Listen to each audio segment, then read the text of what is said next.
a podcast to honor the gods. This better come with a sacrifice. Dave X Media. I'm Christina Kahn. And I'm Leela Hilton. And this is Burn Before Reading, the podcast about literature. Here we are to discuss the terrible writing we did when we were younger and touch on some other literary topics and nostalgia.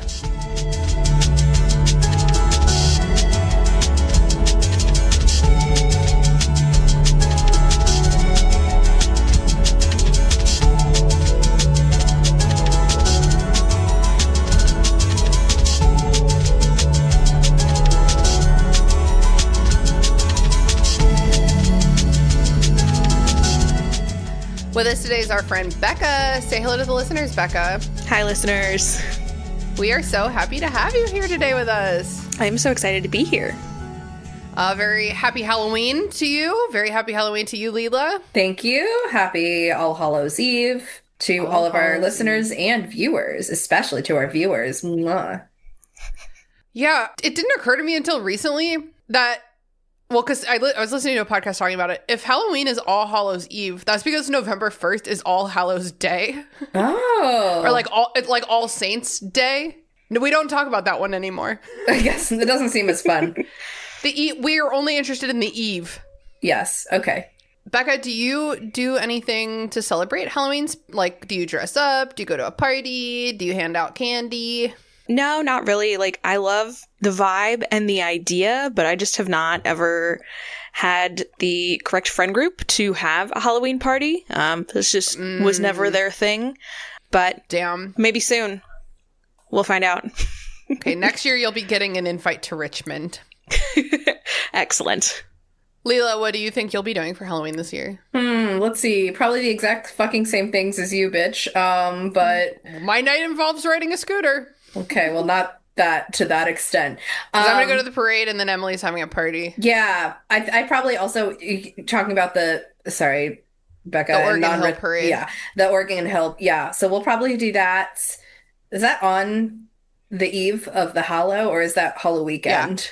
Yeah. No, it's on the eve of the Hallow. Okay. Last year it was on a Thursday, and it was 85 degrees. Oh my God, I remember. Disgusting. I did not appreciate that. I was in a mini skirt and a tank top and sweating my ass off. Yeah, I hated it. It was crazy. Okay, so yeah, I'll probably also be going there, and then on the day after, our friend Mary Payton is throwing Mary Ween, like a fun Halloween party at her house. And then after that... Well, because her birthday is on Halloween. Makes sense. And then after that, we'll be headed to Shreksual, a Shrek-themed burlesque for our dearest Haley's birthday celebration / continuation of Hallow weekend. Her birthday is always Halloween part 2. Yes. I'm going to need a report back on the Shreksual. Oh, we'll give you photos. Yeah, we'll have stuff to say, I'm sure. I'm going in full costume. Same. Yeah. So I'm very excited. Let's take a moment for our video viewers. Hello. If you're not signed up for our $15 a month Big Bitch Burner tier, what are you doing? You can't see my ears. Oh, scary cat. Meow! I'm gonna squat you. That's the exact same voice you were using on our 3-year-old friend Freya yesterday when she was like, I'm gonna be a scary witch for Halloween. I was like, no, don't scare me. And then you got bored of the shtick and you were like, I'm not scared anymore. I'm brave now. You can't just keep going with it forever. They need to learn boundaries. And I also got my Spooky Scary Skeleton hoodie. Looks like I'm being felt up by the undead. Love that. Love that vibe. Or not the undead, the fully dead, but reanimated. Yeah. Yeah. Leela, what are you wearing? All right. I'm wearing... To celebrate? She's wearing a pillow. I'm clutching this very cute pumpkin pillow that I got. I told her to come for fall. I got from Lidl. It always makes me hungry because it looks like a, what's that style of donut? A cruller. It looks like a pumpkin flavored cruller, and I want that what so bad. What the fuck is a cruller? It's like a cake donut that just Google it. I'm not going to be able to describe it very well. All right, but you've tasted it. You've tasted it before, yeah. They're good. It's a good time. Oh, I see what. Okay, yeah. It does look like that. And then I have on this little, it's actually a little like onesie jumpsuit thing, but I've got on pants with it. Good. It has like pumpkin spice lattes and bats and pumpkins and leaves. So it's spooky and cozy. And then because you couldn't see it in my hair because of these headphones, I have a very cute little pumpkin hair clip on my headphones. So I kind of love the clip on the headphones, Do you? especially a novelty clip. Like, I think that's a great move. yeah, and I can't stop buying novelty clips, so you may be seeing these again, dear viewers. Bekah, what are you wearing? I have a sweatshirt that is bright orange and it has a ghost in the middle. And he says, "Too old for this sheet." Oh, nice. Which is that. incredibly appropriate for our topic today. Wow. So true. Or some might say the main character is way too young for this sheet, but we'll get to it. True. Bekah, what has been cringing you out this week or recently? Recently, so fall is my favorite season by far. My body does not agree. Interesting. Well, so the other day I was sitting on the couch and I was like, I'm so tired and it's pitch black outside. I could go to sleep. And then I looked at my phone and it was 7 p.m. Yeah. I was like, oh, okay. And then today I wake up and I feel fine and everything. And then I go to work. And of course, when I get to work, where I am no longer in the same place as my medications, I start having the worst sinus drainage. Oh. And I'm like, awesome. So I think I went through half a box of tissues at work today, at least. No. And That's so, the worst feeling. And it's like, it fixed itself by like 1 p.m., but it's just that morning. And that happens every fall, that there's just a chunk of time where it's like, yeah, for the entire morning, you're going to have sinus issues. And then, of course, my coworkers are like, are you sick? Yeah. And I'm like, No. they're like, is it a cold or is it allergies? And I'm like, I wish I could answer that question for you. I have no idea. Yeah, and Oh, and they're all like, and you're like, touch me, it's so easy to leave me. That's how I feel too, every single morning in general. But when fall starts, yeah, it's like it's like until 1 p.m. It's like especially like just after I've woken up, it is bad. And everyone's like, ew, gross. And I'm like, what am I supposed to do? Not live my life? What do you want from me? So I feel you there. Christina, what's been cringing you out? I'm going to bravely confess to a throwback cringe, Halloween edition. Okay. This is really deeply cringy. The kind of thing where if I wanted to be in politics, I shouldn't admit it. Oh, God. You already know this, Layla. You've seen the picture. Brown face. It was not brown face. Just kidding. I'm kidding. Viewers But- and listeners, we're just kidding. But I did in early college dress up for Halloween as a Native American. Oh, yeah.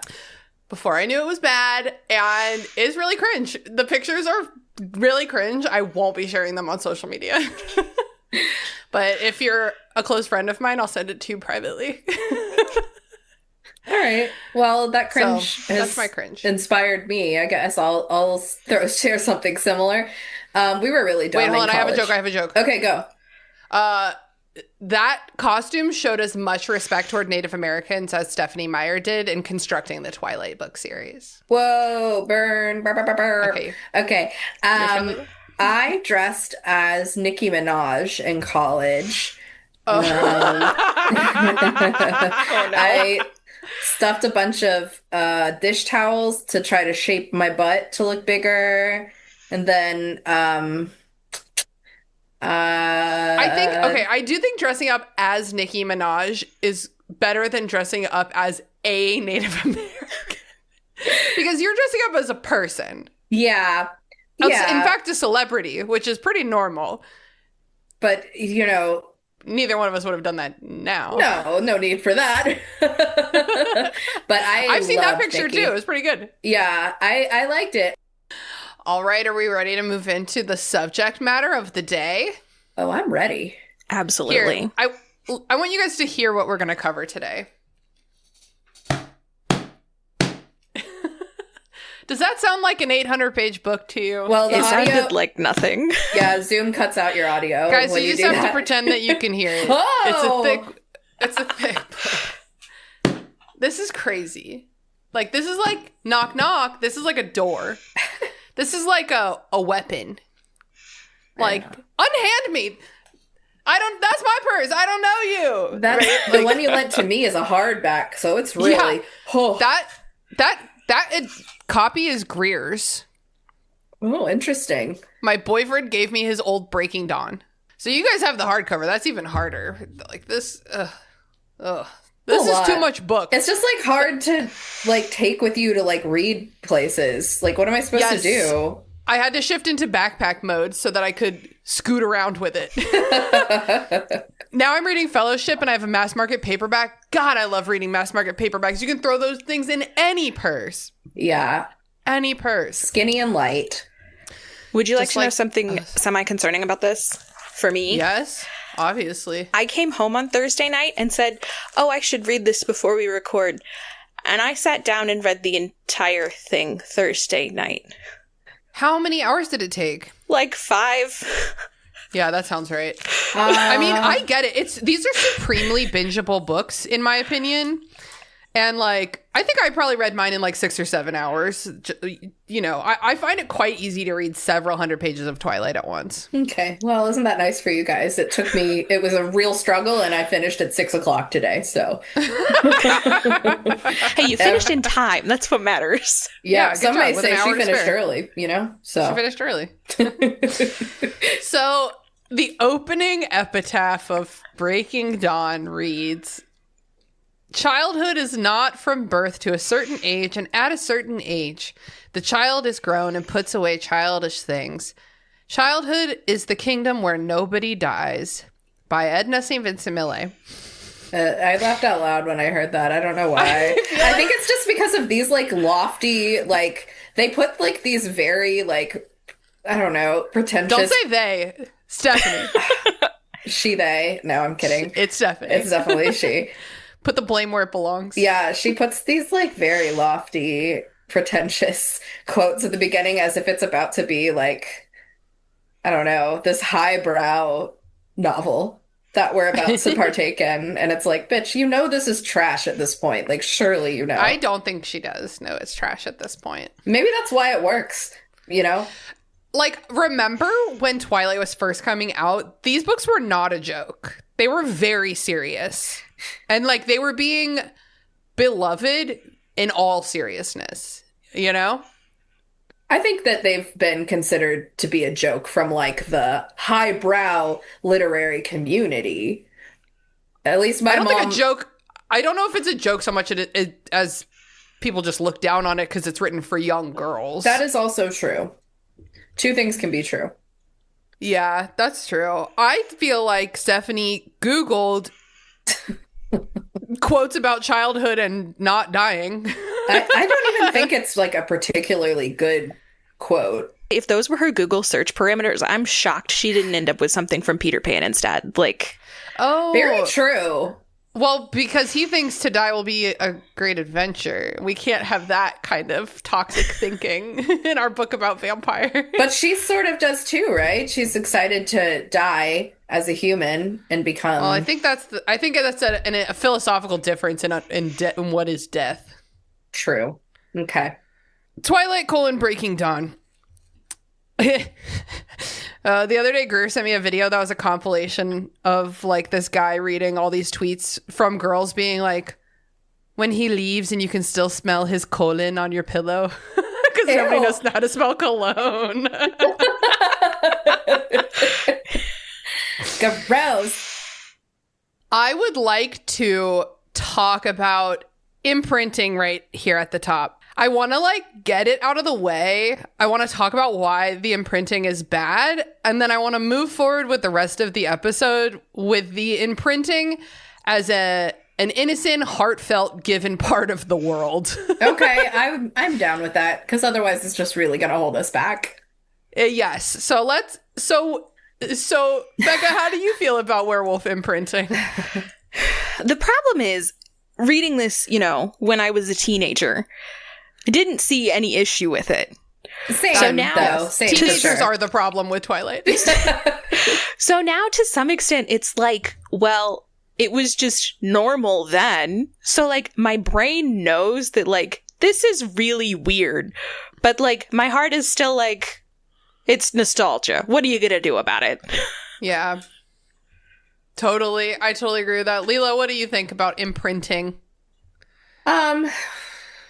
What do I think? I mean, same thing, Bekah. Like when I read this,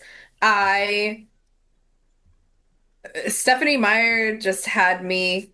It's just one Meyer, right? Yeah. She had me. It seems so wrong. Mike Myers, Stephenie Meyer. Just the one. Because there's 10 Halloween movies. I really just like I was all in, and I like believed in her world that she had created, and I was like, this is how it is, and I guess that's fine. But yeah, I think rereading and really like looking into the whole concept and in the way that she writes it, it's upsetting in lots of ways. Okay, so let's like, aside from imprinting on a baby, let's what other ways is imprinting, problematic? Okay.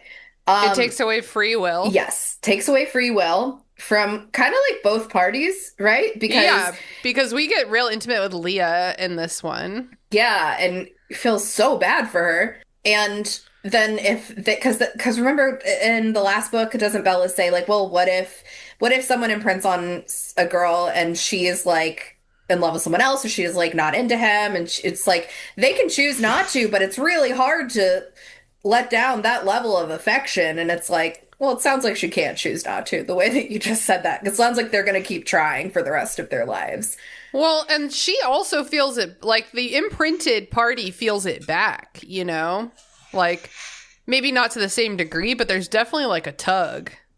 Yeah, I guess like so there's it no does sound like they don't have free will. Yeah, there's no example that we know of someone getting imprinted on and then the imprintee is like, I'm good. We don't really see that at all. So I will say when that twist happened in this book, which is really not a twist, but it's a twist. Oh my gosh. It felt so twisty and amazing to me. I was like, whoa, this is art. This is high art. I did not see that coming. Oh my God. When you were a teenager? Yeah.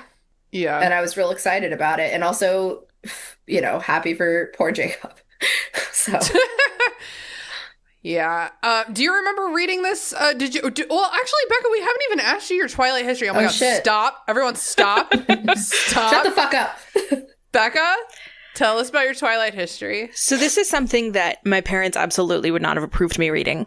So what happened was my sister is 6 years older than I am. So she would come home from college and she had bought these at like a half price books or something. And she had the first 3. So I would sneak them off her shelf, sneak them into my room, and read them with a flashlight under the pillow at night. Nice. The problem came, she only owned the first 3. So anytime I wanted to read the 4th one, I had to get it somewhere else. And I was afraid to use the school library for this because I was like, what if somehow my parents can view my checkout history and then I'll get in trouble? I don't actually know if that's a possibility. I mean, I'm sure it is now with all the online portals and stuff, but like, I was in like 7th grade. What were they going to do? Call the librarian and double check that I was reading appropriate things? So I had a friend who owned all of them. And anytime I read the other 3, I was like, hey, I need Breaking Dawn. And she would smuggle me Breaking Dawn and bring it to me at school so that I could read it. Oh my God. This happened friendship is so important. 2 or 3 times, I think, among the like couple of years that I was in junior high. And there were other books that she also smuggled me, but like that was the main one. And so, yes, that was how I read the Twilight books, specifically Breaking Dawn. I love that. So you loved them, or you really liked them if you kept rereading them. I did. And there was something, this went through even till I was like 22 for some reason. I went through a period where like, for some reason, every 10 to 14 months, I would just feel this compulsion to reread all of them. And it was like, there was nothing else that could, I know, it was, yeah. It was like the series imprinted on you. Almost, yeah. Oh my god. And so this I've probably read Twilight more than I've read any other book. Whoa, Bekah! Especially this series. Oh my god, I'm so glad we got you on then. And listeners, I want to clarify. We had someone named Bekah on for our, new moon? Oh, Yeah, new new moon. moon. New year, new moon. How Where the hell have you been, Bekah? Yeah. But wait, I got confused. This is a different Bekah. That Bekah's an in real life Bekah. Wait, you're in real life too, but the other Bekah lives here in Richmond with us. This Bekah is one of our Discord friends. So different Bekah. That's why we're starting from scratch with the Twilight history. Yeah, same series, different Bekah. Same series, different Bekah. So, okay. So you have spent some time on this series. Unfortunately. That's Fortunately, amazing. I don't know. Which is your favorite one to read? New Moon. New Moon's really fun. Probably says something about my mental health, but that's fine. No, I think Leela, which do you think was your most fun to read? I did like New Moon the best because it had so much hot Jacob in it. Same with the hot movie. Jacob. That was my favorite one to watch. Now, I will say this one, I think, was definitely the most fun to read. Would have been more fun, if I wasn't on a timeline. But, I'm a professional and it's my On job. a timeline. Okay. On a timeline. We put this on the schedule probably 6 months ago. Okay, but 3 weeks ago you were like, "Oh yeah, here's my book." And then I was like, "Oh yeah, I forgot to ask you for it." And then I had 3 weeks. It's always just tough for me to get through it. But you know what? I really enjoyed the audiobook this time, especially, I will say. The main girl who narrates it, her name is Ileana Kadoosh. Ooh. Which is funny because Okay. we call my cat Gus. We call him Douche, Mr. Doucher. So it just Wow. made me think he I was love narrating how it. mean all cat parents are to their cats. I was like, "You're such a little douche." Anyway, she has this. She did great in this book because there's so many different voices that she had to do. So Yeah. so many vampires, and I was a little nervous because there's a lot of accents. Oh yeah. In there, and she did a really good job. So people are just really good at that. Yeah. Her narration of Human Bella is, I think, what I didn't like. I mean, she's just annoying. I think Human Bella is kind of an annoying character. So Human Bella, one of the worst characters in one of the worst literature. ones. And then what I loved is when there's so much of the book that's in Jacob's POV. Not so much, but like a good chunk. Like a third, like a quarter of it. Yeah. Yeah. And they got a man to narrate him, and A man? he was great. He was like if Taylor Lautner's voice wasn't what it was. Yeah, so nasally. Yeah, but Yeah. a better version of Taylor Lautner's voice. And then also Cool. you could tell the difference between him and Sam and other men in the That's series. cool. That's a lot of characters to differentiate. I really enjoyed it. I had a really fun time. This is definitely my favorite one. But New Moon I was also my think- favorite and back in the day. I also think that this one was my favorite too. There's just a shit ton going on, and we're going to talk about it. Okay. So, does anyone have anything else to say about imprinting? Can we just say it's Oh. bad? Yeah. I think it's I think it's really. I think I would like it more if it wasn't used as an explanation for why Bella and Jacob are attracted to each other. Because sometimes you're just attracted to someone. Sometimes you just flirt with someone, and that is not your husband, and it is not a big deal. It doesn't have to be faded. But Stephenie, that it can't be. In her world, flirt, Yeah. even being flirty with someone that's not your direct partner or husband is what are you, some kind of big old slut? So let me explain to you why. Don't worry, Bella's not a slut. She wasn't leading him on this whole time. It was because It was her it was an egg inside of her acting. it was Renesmee was just a twinkle in her eye. What if that egg wasn't the one that got inseminated? What Right. the fuck? It's really, really, really, I don't like that explanation. And I don't know, there's really no good way to say this, but it's the grooming aspect of it doesn't even upset me as much as that. Because from a writing standpoint and from an adult standpoint, sure. Yes. I think that if this was in the hands of a kid, I would be way more worried about the grooming aspect. yeah, absolutely. But as a dumb old broad rereading this, I I was more so like, come on, man. Like what they were best friends and they were attracted to each other. Like that's very common. It can happen.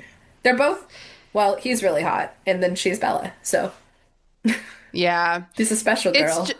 It's just whack and weak. Whack and weak. We do get like a kind of long scene. Is it long? Oh no, it's not that long. We get like, yeah, it's like 3 or 4 pages of Quill, the one who imprinted on a child. The only one besides Jacob who has imprinted. I think that in werewolf culture, it should be embarrassing to have imprinted on a baby. You know, like, oh, for sure. Well, I imprinted on a hot 30-year-old. Okay, you have to babysit for the next 18 years. But that would also be Only. worse for most of our characters because so many of the wolves are teenagers. So I imprinted on a 30-year-old and now I am the one being groomed. I guess I was thinking Sam, and in my head I was like, Sam's 30, right? Like an adult like me. I don't He's think probably any 22. of them. There's no way. He's probably 22. Yeah, none of them are like our age. There's no way. Wait. Sam. Okay, hold on. I'm cooking a joke. Let her cook. Let her cook. It's bad. It's gonna be a bad one. Hey, awoo. I'm feeling 22. Anyone? I don't know about that. like a werewolf call. Okay. Yeah. So we just spent a lot of time with Quill and Claire. Claire's, first of all, I think that something that is there's obviously the grooming. I don't think we really have to talk about it that much.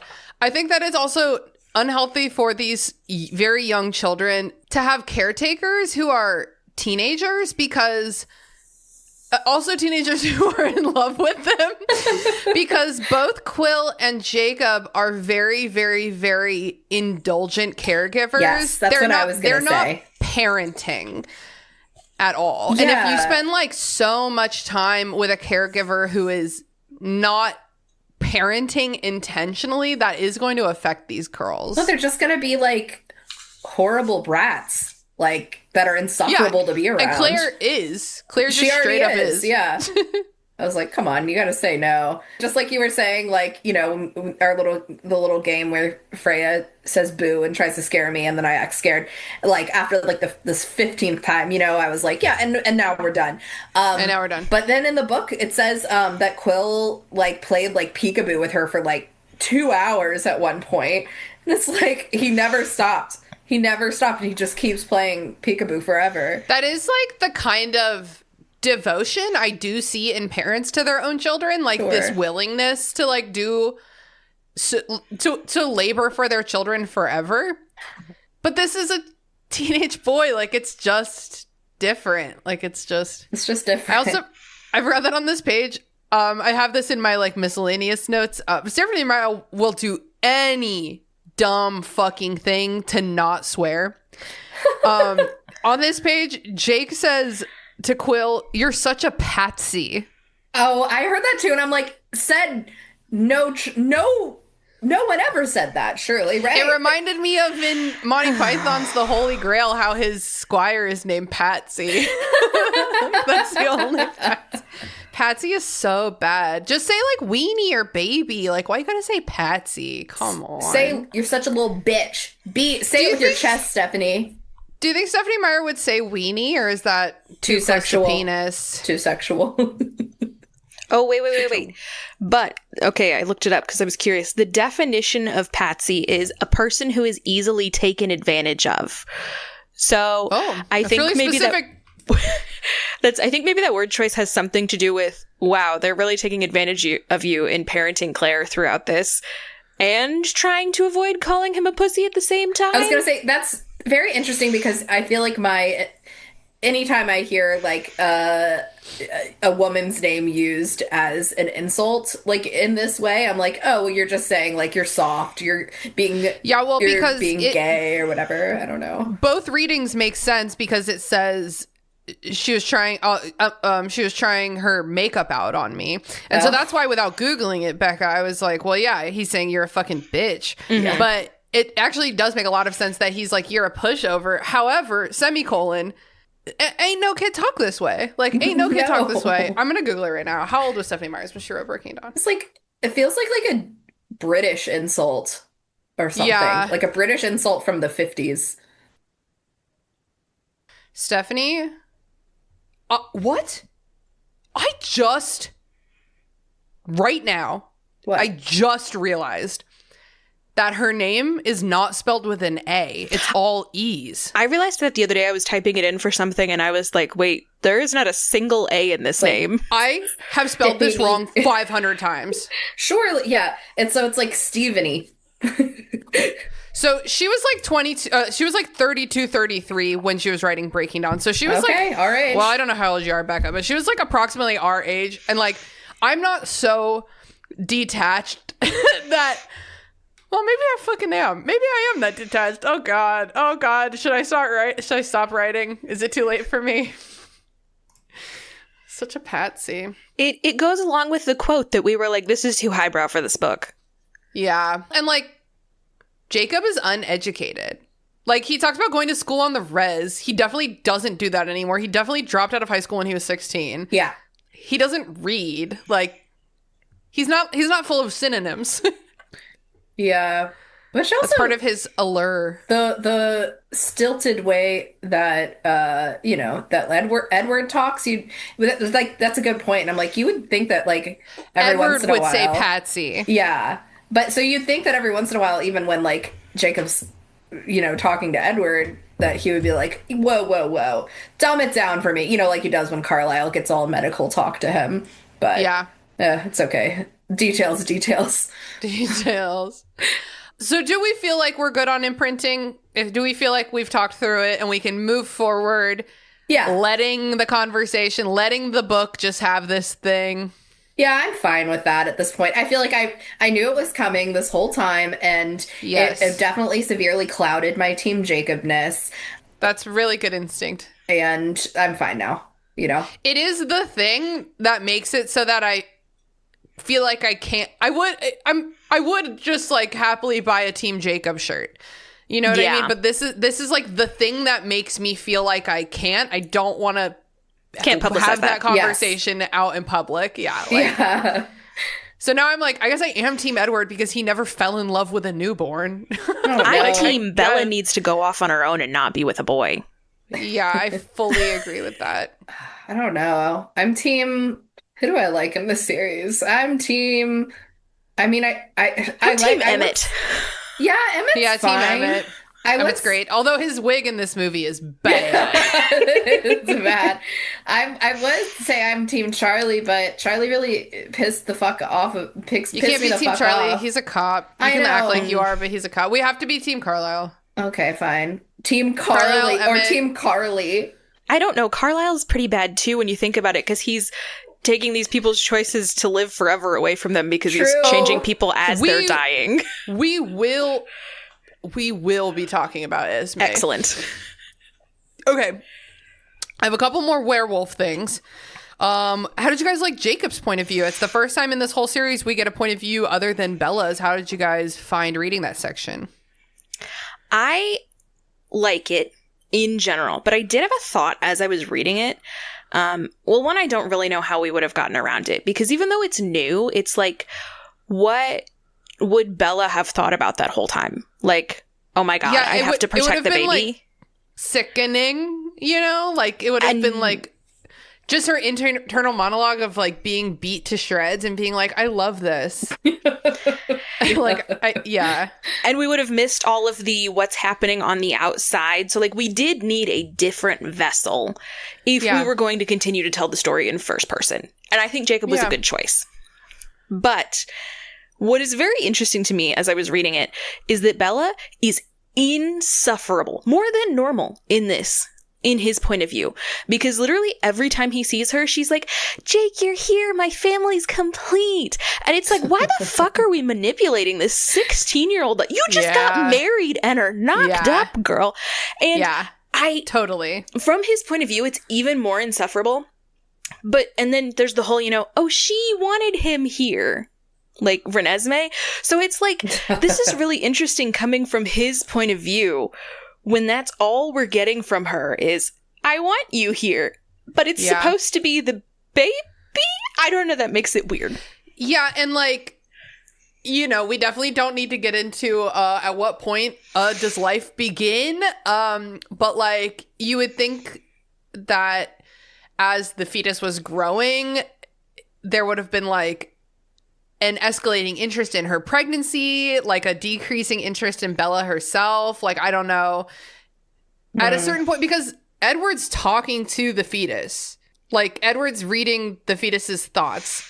And so that seems like a fetus with agency. I don't know. It's too messy. I can't think about it. I'm hurting my brain. Well, and we don't have to get into the when would it happen, but at the point at which Edward starts reading its mind and it's having thoughts, Yes. that would have also been a good point for him to be like, oh, maybe because it's like at that point, it is an independent being. If it's having thoughts. So it would be a good point for what are you saying? For Jacob to start like taking an interest in the pregnancy instead of you were saying. Yeah. It would also be a really good time for Edward to say, I think that we should do the C-section now. Yeah. The baby has got to be viable. It can think to me. Like, yeah. Okay. So first of all, I have two things to say. Why the fuck? Okay, it took these vampires who live on blood, famously, a very, very long time to even consider. It's like, wow, Bella and the baby are both starving to death. They won't eat nachos. What we gonna do? And then you would think that even if Carlisle is like, I would never feed a human blood or something like that, you think Rosalie would be like, hey girl, try this. Right. And then it takes Jacob to be like, oh, why don't you just give her some blood like you stupid, filthy bloodsuckers? And then Edward's like, that's a pretty ding-dang good idea kid. They definitely like use that as a tool. One, to give Jacob the point of view character agency over the pregnancy, and two, as a tool to drive Edward and Jacob into their like tentative friendship. And that is something I really liked about the Jacob point of view. I thought it was kind of fun, like their whole like, especially since like Edward can't read Bella's thoughts, so it's kind of fun to have Jacob saying all his angry little snarky things and Edward like being like, you got a point there, kid. Yes, like, I liked like that energy. I do think it would have been exhausting for the whole 4 books, so I'm glad that Bella's brain empty, no thoughts. Yeah. But I did enjoy it for like 200 pages or whatever. Yeah, it was just nice. It's nice to not be in Bella's head for like a second, Yeah, I think it's nice too. I also think that like, while his voice was different from Bella's, it wasn't like too different. They're both contemporary teenagers.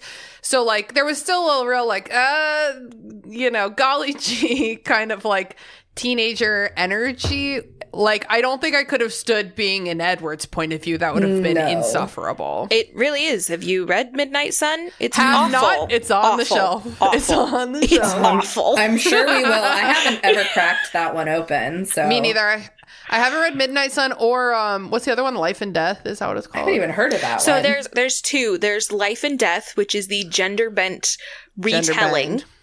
And then there's The Short Second Life of Bree Tanner, which is the girl from Eclipse that they're like, she lived and she wants to be part of us. And the Volturi say, I did not know that's what that was about. Oh my god. It's a novella more so. I've never read that one either, but we'll cover it. I really hate prequel. In general, I don't like prequels when it's like, I know how this is going to end and it's depressing. It is not really a prequel. Well, it's a prequel to her because she inevitably gets murdered by the Volturi.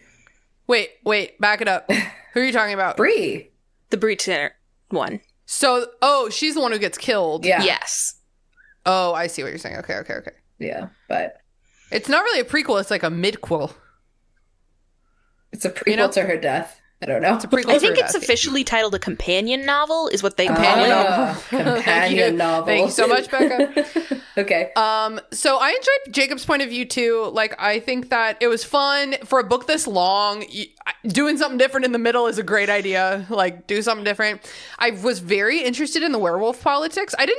I will say I didn't remember each of these books I remembered less. Like I remembered Twilight very well. I remembered New Moon pretty well. I kind of remembered Eclipse, and I remembered nothing of this except for that Bella becomes a vampire. They think she dies, and it's because of the childbirth and the vampire C-section.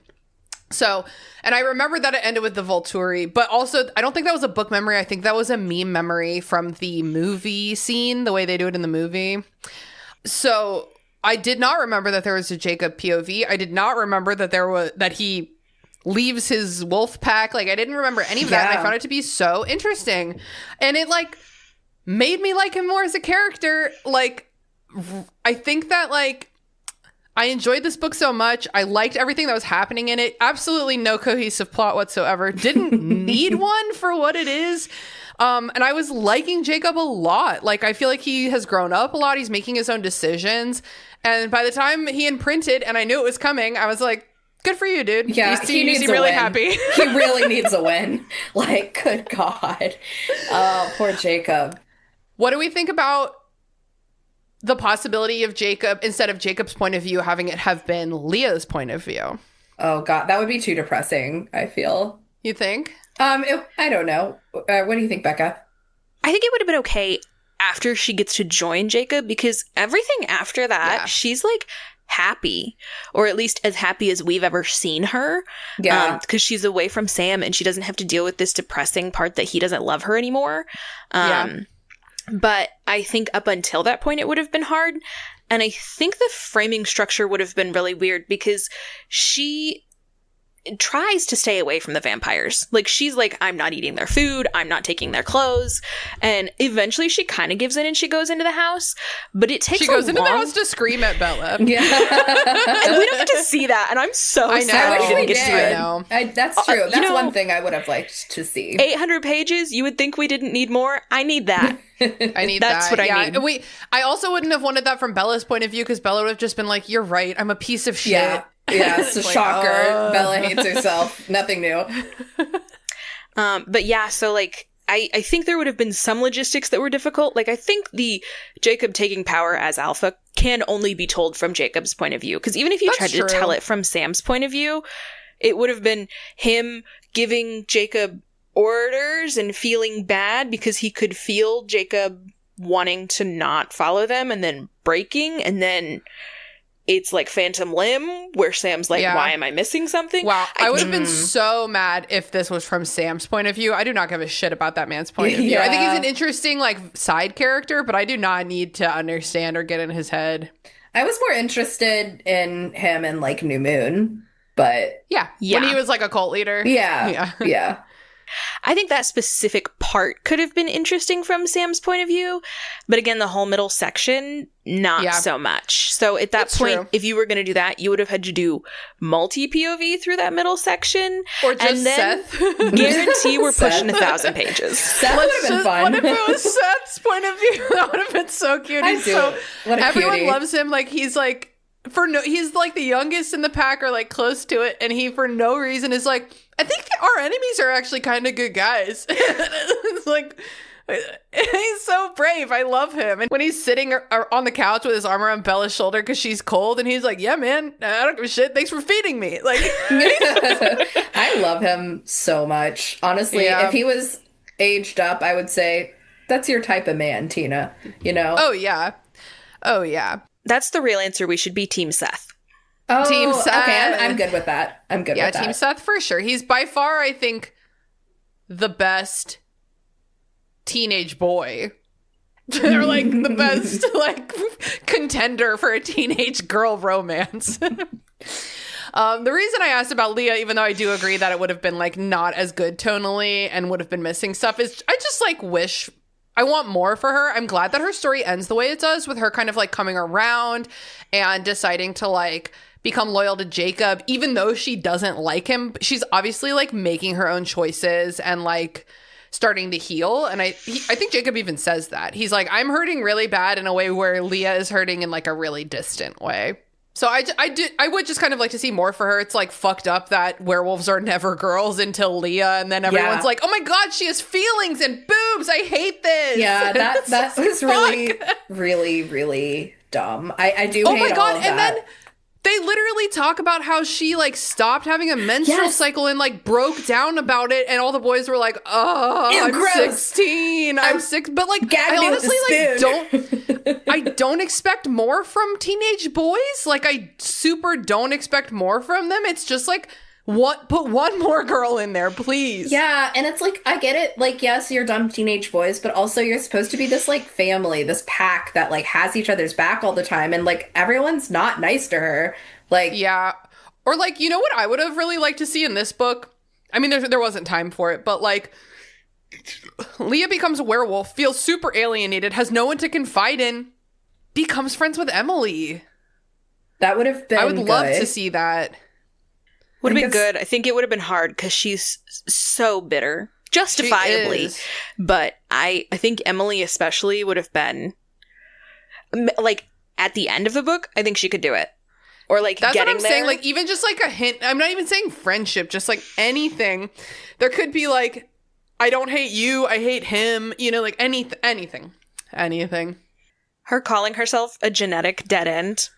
That really That's- hurt me. Yeah, That like- broke my heart. Yeah. It's so bad. Why did we put this girl through this? Carlisle had to be a doctor because otherwise none of these individuals would have any health care. Like, So true. He's like the spooky, scary creatures doctor. he is. I would Bring him read like a a spin-off Bigfoot of that. next. Yeah.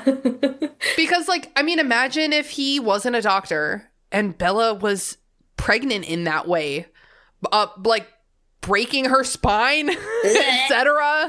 Like, so fucked up. You guys want to talk a little bit about Edward and Bella's relationship throughout this book? Because it sure Want to? changes. Strong words. Need to. Yeah, we have to talk about it.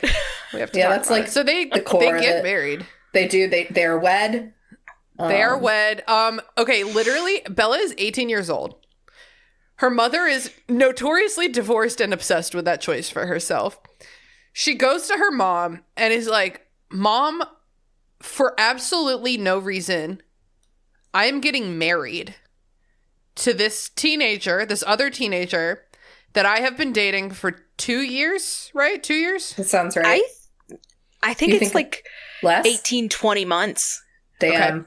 I've seen the timeline a couple of times, and because it starts in January of 1 year, or like March, whenever she moves to school, and Okay. it ends. Renesmee's born 9/11. Oh my God, I always forget about that. Such and then a bloody day. maybe it's like no, because we do have Christmas, so it probably is like 2 years exactly. Okay, but that's this whole book. They get married after like a year and a half then. Yes, because that was August. Okay, so I would say that if one of my friends who was in her early 30s met a guy who I really approved of and they decided to get married within 18 months, I'd be like, okay.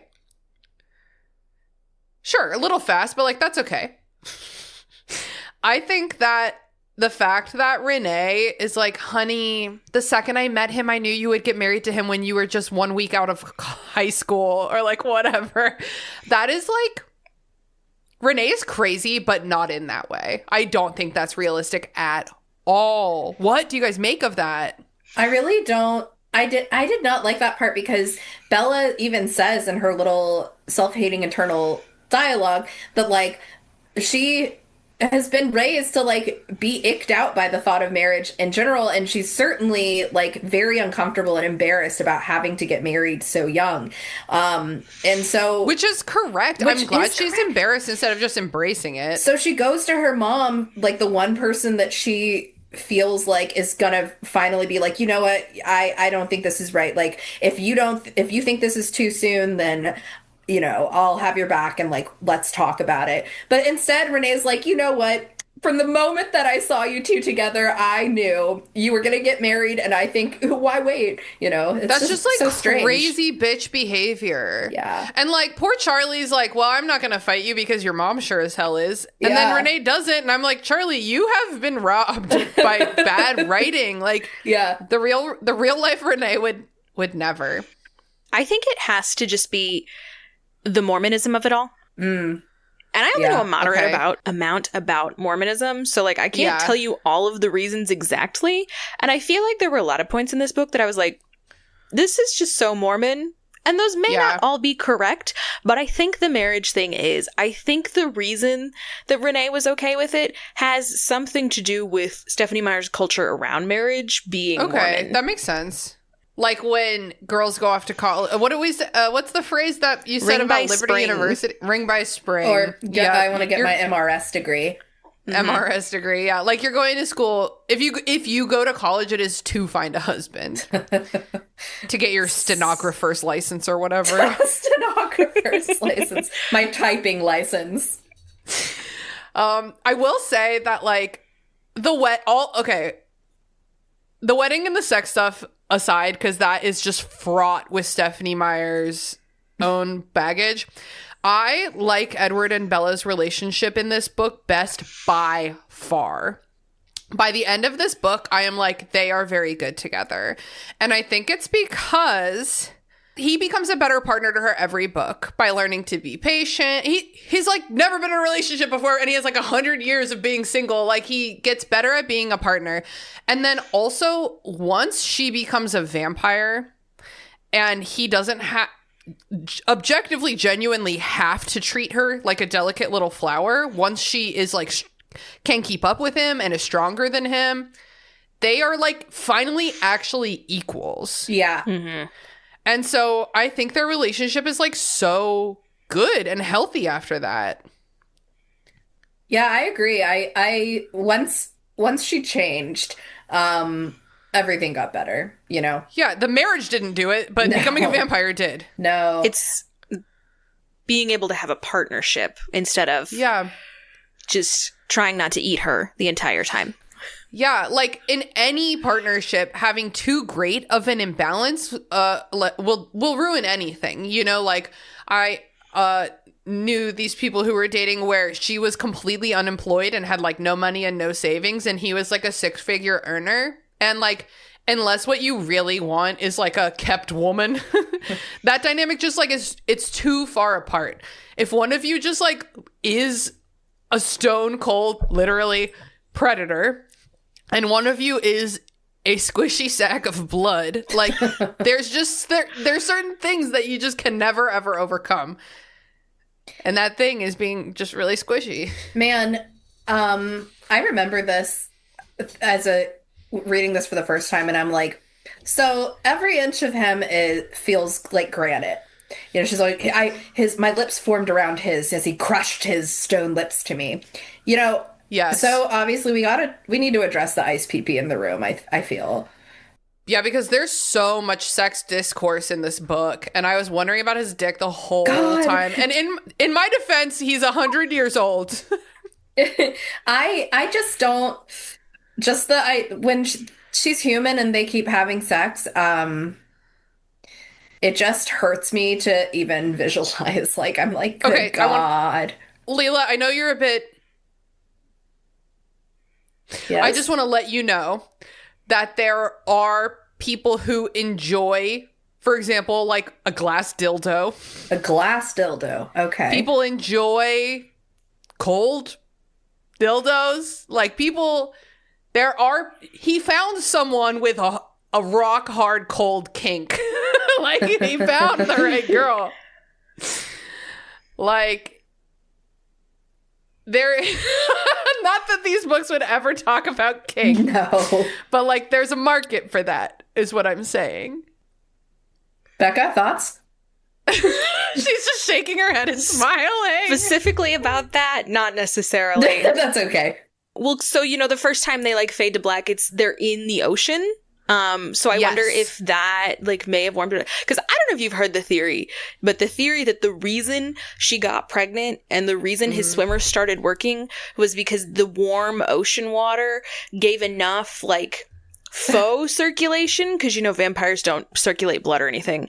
But then it can be manually circulated. Right, no, so it warmed up the fact that his swimmers would have been frozen, and that's what allowed them to flow. And okay, Caribbean Ocean is quite warm. I will say the Caribbean Sea is very warm.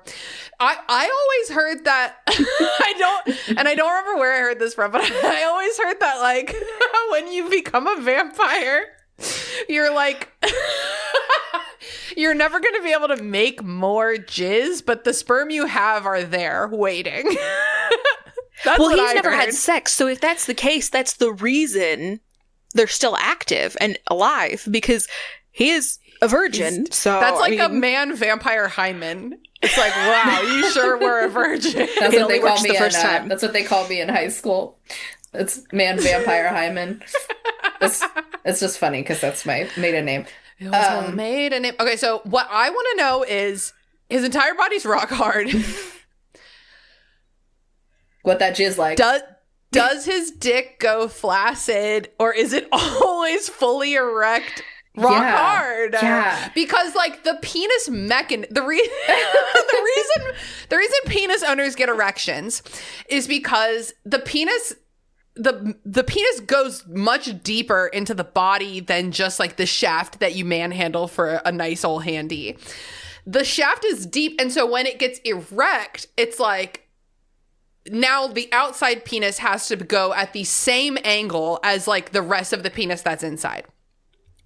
So it's like, I do think that if your whole body was rock hard, you would always have a raging boner. I feel that way scientifically. Thoughts and feelings. Well, and that's not even addressing the fact that the reason you get erect is because the blood vessels constrict.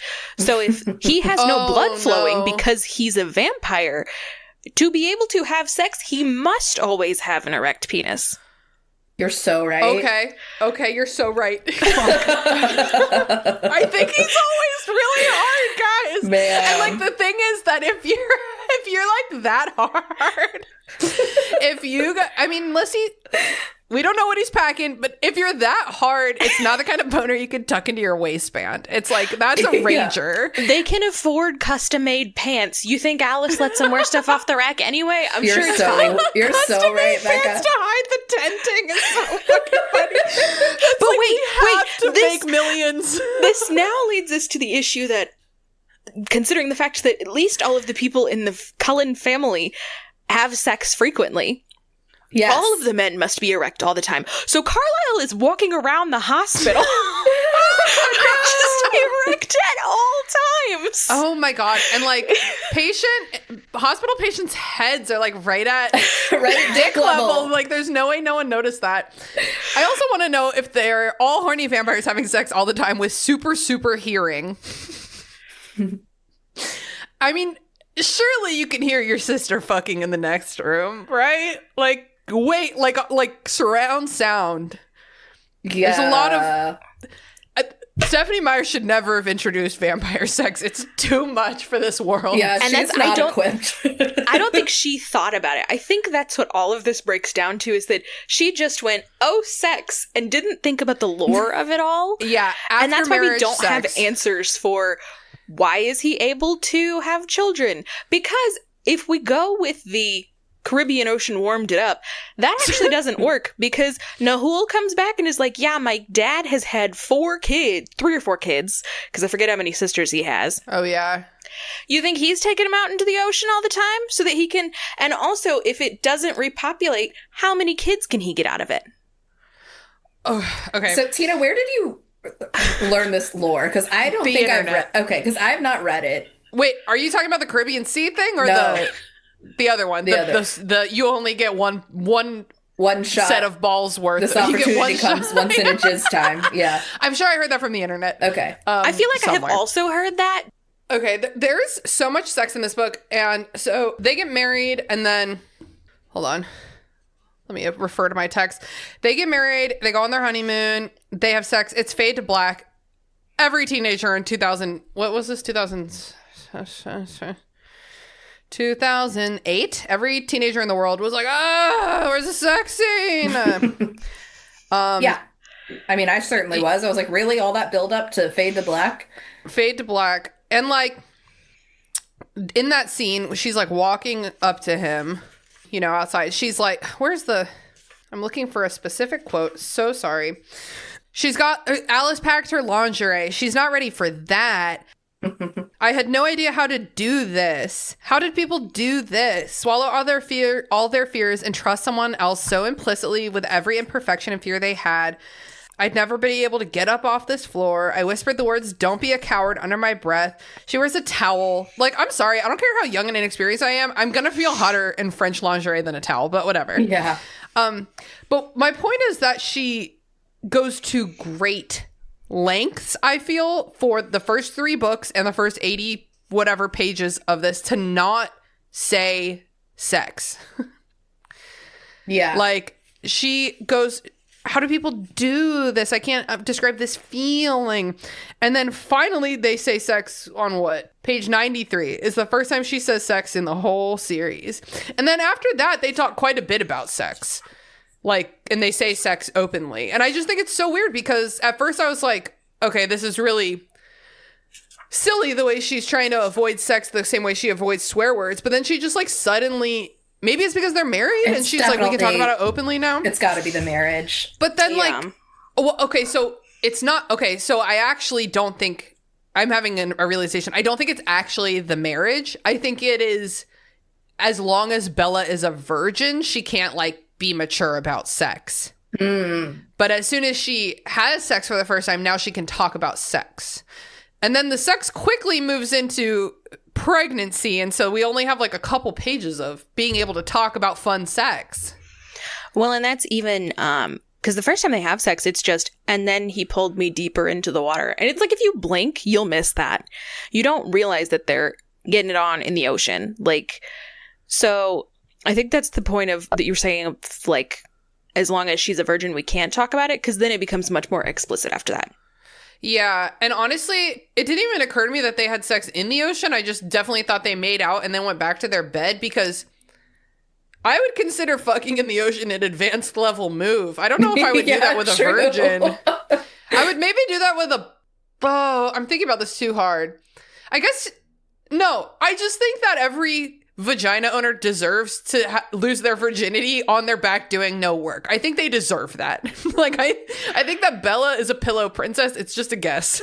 Yeah, and like, seawater and sand getting all up in you is not ideal. I know you don't, babe, but it's not ideal, especially for like the first time she's ever like inserting anything into her sweet pure. Because you know it is. You know that bitch doesn't wear tampons. Oh no, that hymen is intact. That's a whore's cotton. What if she got turned? I'm sorry we're doing this. What if she got turned before losing her virginity? Would her hymen be unbreakable forever? Wow, maybe. Would she need Edward to break it with his teeth?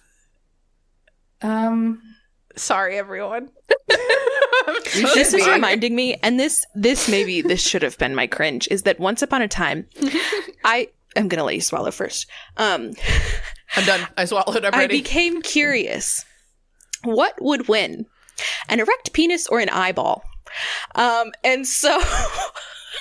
Interesting. I was like trying to do research of like, what is the PSI of an erect penis, and like what is the and I'm on like Reddit threads and Quora forums and like the answer was the eyeball wins. It's not that squishy, but I was getting like PSI of an eyeball versus PSI of an erect penis. What was happening in your life that you were thinking about this? I was probably reading a dark romance or something. Yeah, no shit. I don't even know that eye out of the way. I need another hole. So that's what I thought of immediately when you were like, what would win? The granite hymen or the granite penis? Granite on granite. What does PSI mean? Pressure pounds per square inch? Yeah, some kind of pressure. That's like it's like a measurement of force. Okay. That's the same thing that they use to like measure. That's like the tack on like your tires in your car. When it tells you 33, it's like pounds per square inch or something like that. Oh, okay. Yeah. I do hate that after they have sex, she loves it.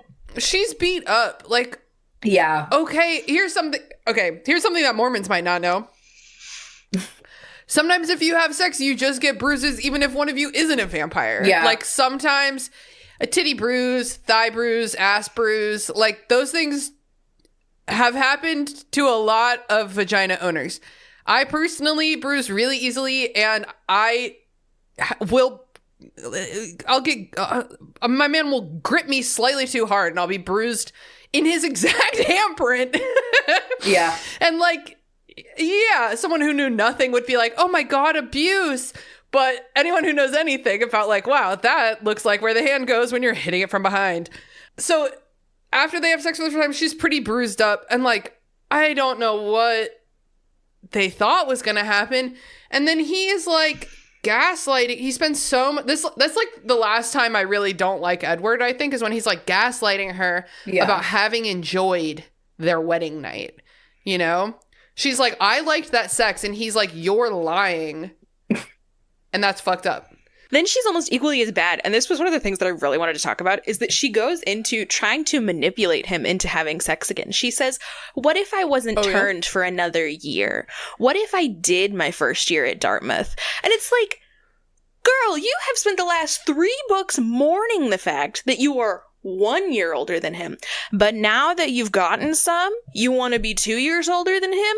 Where's it going to stop as long as he keeps fucking you? I don't understand. Yeah, that part was really interesting because, so do you think she was being duplicitous, like trying to bargain with him? Because to me, in my head, I was like, oh, it makes sense that she like really likes sex and doesn't want it to end. Like sex is a lot of fun for a lot of people.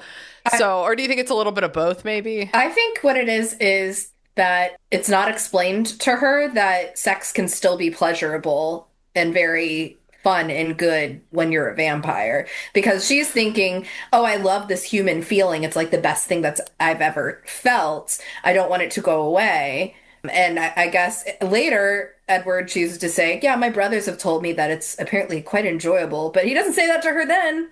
I think that what they were worried about is that when she was a newborn vampire, she was supposed to be like so driven by bloodlust that for like years she wouldn't be able to like settle down and come or whatever. Like, I don't know, like for years. I'm so bloodlusty that I can't fuck my husband. Like, I don't know. Like, I think bloodlust fucking sounds fun. That's just me. So I think that was like the holdup, is that she was like, I might not be in my right state of mind to want sex for a long time, rather than like, I do agree that it wasn't explained to her that it still feels really good after becoming a vampire, maybe even better because your senses are heightened. But I think they were really worried about that newborn period. And maybe that's why it feels manipulative, is because that we know she doesn't spend that time. So like, even as you're rereading it, you're like, oh, she could just do this in like a week. Yeah. Like if we had skipped the pregnancy part, we could have turned you and just immediately been back to having sex. So like, maybe that's part of why it feels so manipulative and so wrong to me, is because we know there is no holdup here. Because we've read this book before. And she doesn't know that. She does genuinely think, she makes a big deal about, I'm going to spend years being so hungry. So, but it just feels wrong. Yeah, I agree. Now, what feels right is when she starts wearing her lingerie. Now, that's how you convince your man to have sex with you. It's just like, oh, me? I'm just cooking eggs every day for every meal in my French lingerie. She's like, I'm really sleepy. I'm just going to slip into bed in this super comfy French lingerie and go to sleep like this. Honestly, if Alice bought it, it might be super comfy. That's true. I don't know that I've ever spent any amount of like proper money on lingerie. It's all like stuff that would set on fire in 2 seconds. I tragically think that it's stuff that would melt to your skin in 2 seconds. I don't think any of that is organic materials. It's got to be all polyester. Just keeping those titties in. Most of the time it comes off pretty quickly. So I'm like, you know, if someone bought me some nice lingerie, then that's fine. But I don't have nice. I mean, I think a couple nice nightie. You know, like a nightie that's comfortable but also still lacy and short. Like, I think that is like very hot to me. I have a couple of those. It's called a negligee. Yeah, it's like a negligee. I use it to sleep in, but if it feels good and you want to grope me in the morning or whatever, that's cool too. I've got some other lingerie that's all very cheap. I'll wear it like under clothes for like a whole date, and then I'm like, look what I'm wearing. But none of it costs more than $5. Yeah.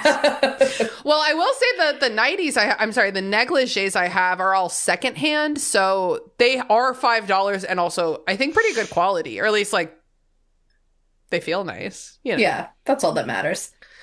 That's all that matters. And I love that for her. I love Bella's sexual empowerment, and I hate that it is so quickly destroyed so that she can give her body up for pregnancy. Yeah. But let's run out my sex notes. Okay, let me see. What other sex notes do I have? It's so funny to me how horny Bella is without knowing the word horny also, because she's always like, I don't know what that feeling was. I don't know what came over me. Like, the amount of horny that I can still get, and I've been having sex for 20 years. Like, yeah, you're going to be horny for your husband the day after you lose your virginity. And she's like, whatever is happening to my body. It's like, you are horny. She's like, I don't want to make him mad again. I'm like, good God, Bella. Have some respect, woman. God. And of course, he destroys the pillows. He breaks the headboard. That's a lot of fun to me. Although, like, I think it would be more fun if I thought they were having rough sex, but they can't have rough sex because he would kill she's her. Fragile. Yeah. I think that if they were both vampires and they destroyed the guest house, I think that sounds like a lot of fun to me. Yes. Well, and then they're like, Rosalie and Emmett actually knocked down some houses the first few Oh, years yeah. after they were married. Houses, Hot. right? Hot. That is hot. That is so hot. Oh my God. Okay. And then she gets so extra horny for Edward after she becomes a vampire, which is fine. I like that for her. But there's this quote. There was nothing more beautiful than Edward in his khakis and pale beige pullover. It's like his skin is also pale beige. Like, I wrote what that are we down too doing? because I was like, this is the most ridiculous. That's like in the first one, she talks about the amazing outfit she put together, and it's like a long sleeve, like blue shirt and an ankle length khaki skirt. Khaki. Stephenie Meyer is obsessed with khaki, and to me, khakis are what my brothers wore when we were children to church. Like, grown men don't wear khakis, and if they do, our generation doesn't wear khakis. You can wear chinos in camel color, and that is as close as I will let you get to khakis. Unless you like have to wear them for your job, like you know what I mean. Sure, like that's we don't hold it. anything against Jake people from who have State to wear Farm stuff has to wear khakis. Yeah, and that's why he's still sexy to me, because it's his uniform. Yeah, but like, how good would Edward Cullen look in like a cornflower blue sweater? Like, why can't we do that for him? I also just, why are we putting beige with khaki? Like, if you want to be like, this is the best outfit I've ever seen. Blue, gray, I don't care. Beige and khaki are too close, but not the same. And his skin color. Yeah, it's bad. That's like It's so bad. My mom's preferred palette. It's like eggshell white, beige, and khaki. my grandma used to say that her favorite color was winter white. Okay. Basically like cream. It's like, that's so fucking boring.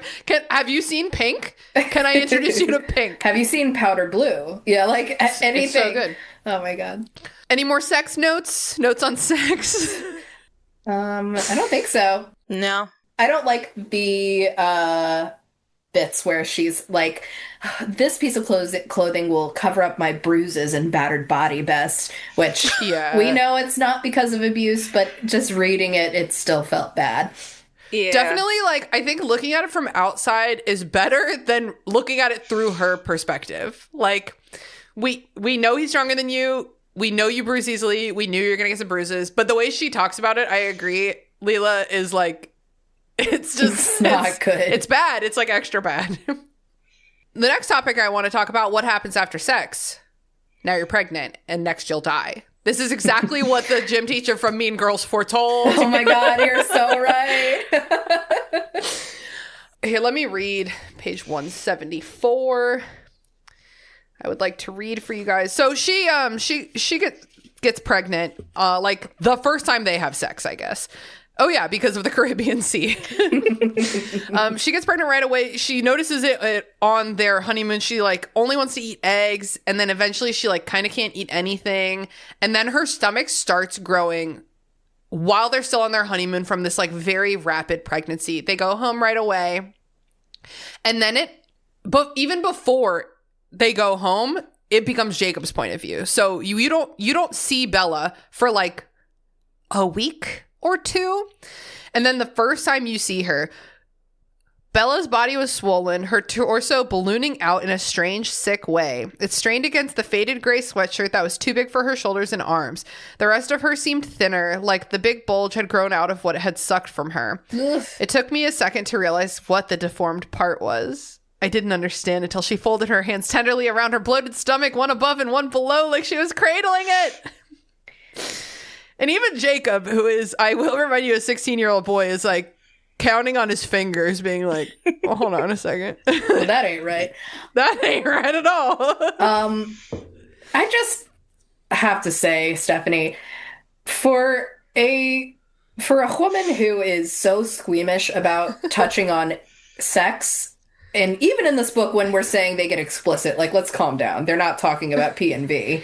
Yeah, we can't do P and V. Oh my God, are you kidding? And yet now all of a sudden there's this horrific body horror that it is very upsetting. It's just, there's not been anything even close to this in any part of any of the other books, and I just found it really shocking. It's certainly effective, but it's just so shocking. Yeah, because like we're talking about vampires here, which can be really scary and can be really. I've read gross vampire stuff, you know, like lesbian vampire stuff, a lot of minstrel period sucking. Yeah, vampires can be scary and gross. These ones are not. They are, first of all, vegetarians, and also we have never had any of the blood sucking described to us at all. Like maybe it's like he bit me. Like, it's not, we don't even get, like, his teeth pierced my flesh, like, blood flowing, like, artery. Like, we don't get any gore from that. So, I totally agree, Leila. It's crazy the level she went to on this. Especially when she fucking breaks her spine. I was like, ah! It was horrible. It was so bad. And I was just reading it. I don't think they go as hard. I don't think they go as metal as in the movie as Stephenie does in the book, because it would all of a sudden be rated R. Like, I think I actually think they do go. We obviously haven't rewatched them, but I'm pretty sure they do go this hard. They created a double. They created like what do you call that? A fake, fucked up Skeletor double for Kristen. And I mean, her spine breaks it's present. It's present. I guess maybe it doesn't feel as bad because we're not hearing her horrific inner monologue of how horrible everything feels. Yeah, that's probably a good distance. Yeah, I would agree with that. Because we were talking about how insufferable she would have been. We did not give her that it would also have been really painful and hard to read. Okay, it would have been. I was telling Tina, Bekah, that I was like, I made the mistake of listening to that chapter while I was eating lunch the other day. So that was a mistake. Listening and while eating lunch? Either one of those would have been bad enough. Like, Let's talk a little bit about Rosalie. Okay. Bella choosing to rely on Rosalie is the smartest choice she makes in the whole book. Because it's definitely smart for her own means, for sure. Yes, but from her perspective, she has already decided she wants to keep this, and she knows Edward is not going to be her ally. So she calls Rosalie, like, she finds a quiet moment that she can do it, which is wild that he let her alone for any time. It was like while he was making travel plans, so he didn't have another choice. He was very flustered at the time. He was very flustered. But she immediately knows who is going to have her back, who is going to be the one that's going to be like, you are going to help me through this. Which of these vampires is unapologetically pro-life? Yeah. Because, like, it's a psycho choice to be like, I vow to carry this child to term when you do not know what is happening inside of you, and the only clues you have point to it being a complete science experiment anomaly. Like, it's like the fucking face huggers in Alien. Like, that thing's growing so fast. So I kind of feel like Rosalie's character has been completely useless until right now. Yeah, kind of. She waited for 3.5 books so that she could come in and be pro-life. so pro-life, she's willing to lose her sister-in-law. Well, because she didn't ever like Bella very much to begin with. It's true, but the part that I hate the most is that after Renesmee's born, they're like friends now. And I'm like, that is a weird reason to befriend someone because they reached out to you because they knew you were the only one who would rather them die than your baby die. Like, I don't, like, that's not your friend, Bella. That bitch is baby crazy. Like, I don't like it. I don't like what they do to Rosalie in this. And then also, like, Rosalie basically doesn't, she gets a lot of small lines. She jabs back and forth with Jacob. She says a lot of things about how she baby stuff. The only thing she really says of substance in this book is when they are talking about, have babies like this ever been carried to term before? And they're talking about there were no survivors. And Rosalie says, of course there were no survivors. Giving birth in the middle of a disease-infested swamp with a medicine man smearing sloth spit across your face to drive out the evil spirits was never the safest method. Oh, God. There's Which I feel is a xenophobic, racist thing to say. There's some moments like that in this book that I'll touch on. I'll try to remember when we get to all the vampires at the Cullen house. But yeah, she's, I mean, I think in general, like, they write her character to be quite unlikable. She's crazy because I'm obsessed with her, but that's probably what's the actress's name again? Nikki Reed. It's Nikki Reed is why I'm obsessed with Rosalie. Yeah, and they just don't make her a likable person. Like we learn her backstory in Eclipse, right? Or is it New Moon? I think it's Eclipse. It's Eclipse. And like that's a cool backstory, but like it doesn't do anything for her character. I guess it like explains, it sets up why she would be so baby crazy and why she's so bitter. So that's it, but it doesn't, there's nothing else to her, you know, she's baby crazy and she's bitter. That's like about it. Yeah, she's a baby crazy bitch. Until she's nice. So yeah. I guess there just wasn't enough time despite the 700 plus pages. Can't get enough backstory and like actually develop all of the characters. Yeah, especially, and we will get to this, you bring in 45 new characters in the third act of the final book. Okay, that's messy. Tina, that quote you read about the xenophobic, it's giving to me, Stephenie already knew where these other half vampires were going to come from. And so she specifically chose a stereotype from that region of the world. Which is really interesting when you think about it from Rosalie's point of view. Why did her mind automatically go to somewhere in the world? Like, you could have chosen any other stereotype, and you immediately chose that one? Let me see if there's, like, anything else on the page that... they were talking already about South America. Oh, okay. That makes more sense then. Edward brought up South America. So she's like, ooh, let me go to my South American racism file in my brain. Which is wild. Why are we so focused on South America? I guess that's where the honeymoon was. It's a South America-centric book. They're like, I believe that at least their honeymoon, they could not go to Europe because of the Volturi. That makes sense. And also that's where they owned the island. So that one doesn't bother me. Well, you gotta go where you already own the island. We all know that. Bella choosing to send Jacob and Renesmee to Rio because she'd been there also doesn't bother me. Why did Jasper and Alice know they needed to go south? That's actually stupid. Alice has visions. That's why they knew they needed to go to South America. Listen.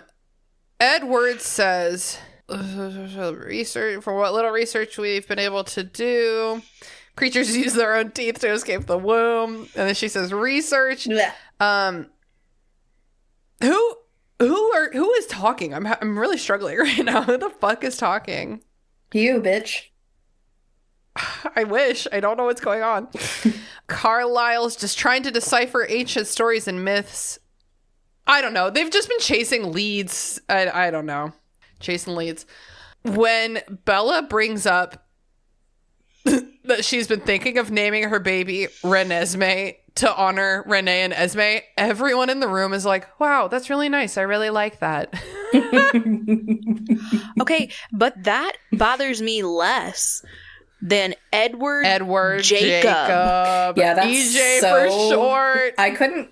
I remembered that was gonna happen, but I forgot, and it shook me. It shook me to my core. Especially when you keep in mind this quote. Oh my God. From page 723. Quote, "Goodbye, Jacob, my brother, my son." That was highlighted as something I needed to talk about because it's so bad. My brother, my son. What the fuck?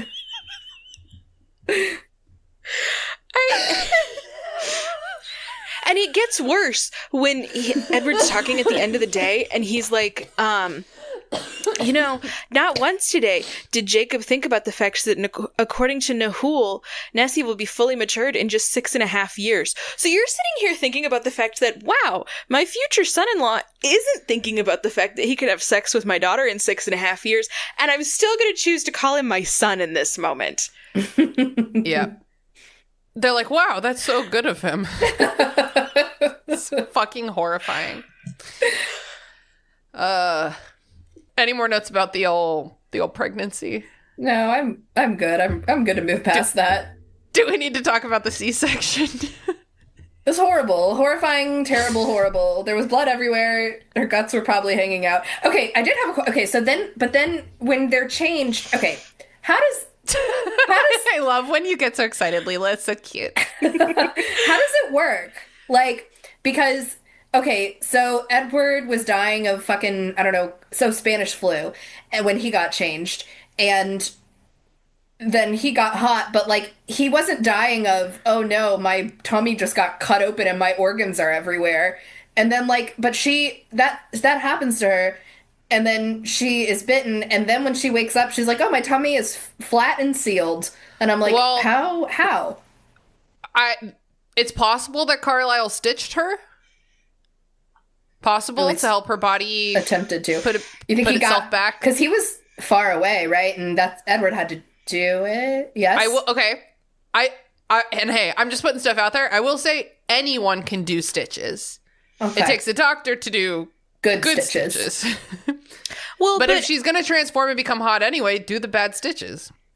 I would imagine, I feel like there's something somewhere in one of the books about Edward has spent a lot of time reading medical textbooks. So he may not have like the practical application of stitches, but if you know the theory and the vampirism is supposed to heal you, bad stitches are fine. Like, totally. And like he has everything he needs there. He knows how to sanitize it. I think anyone could have stitched her, honestly. Okay. All right. Well, question answered.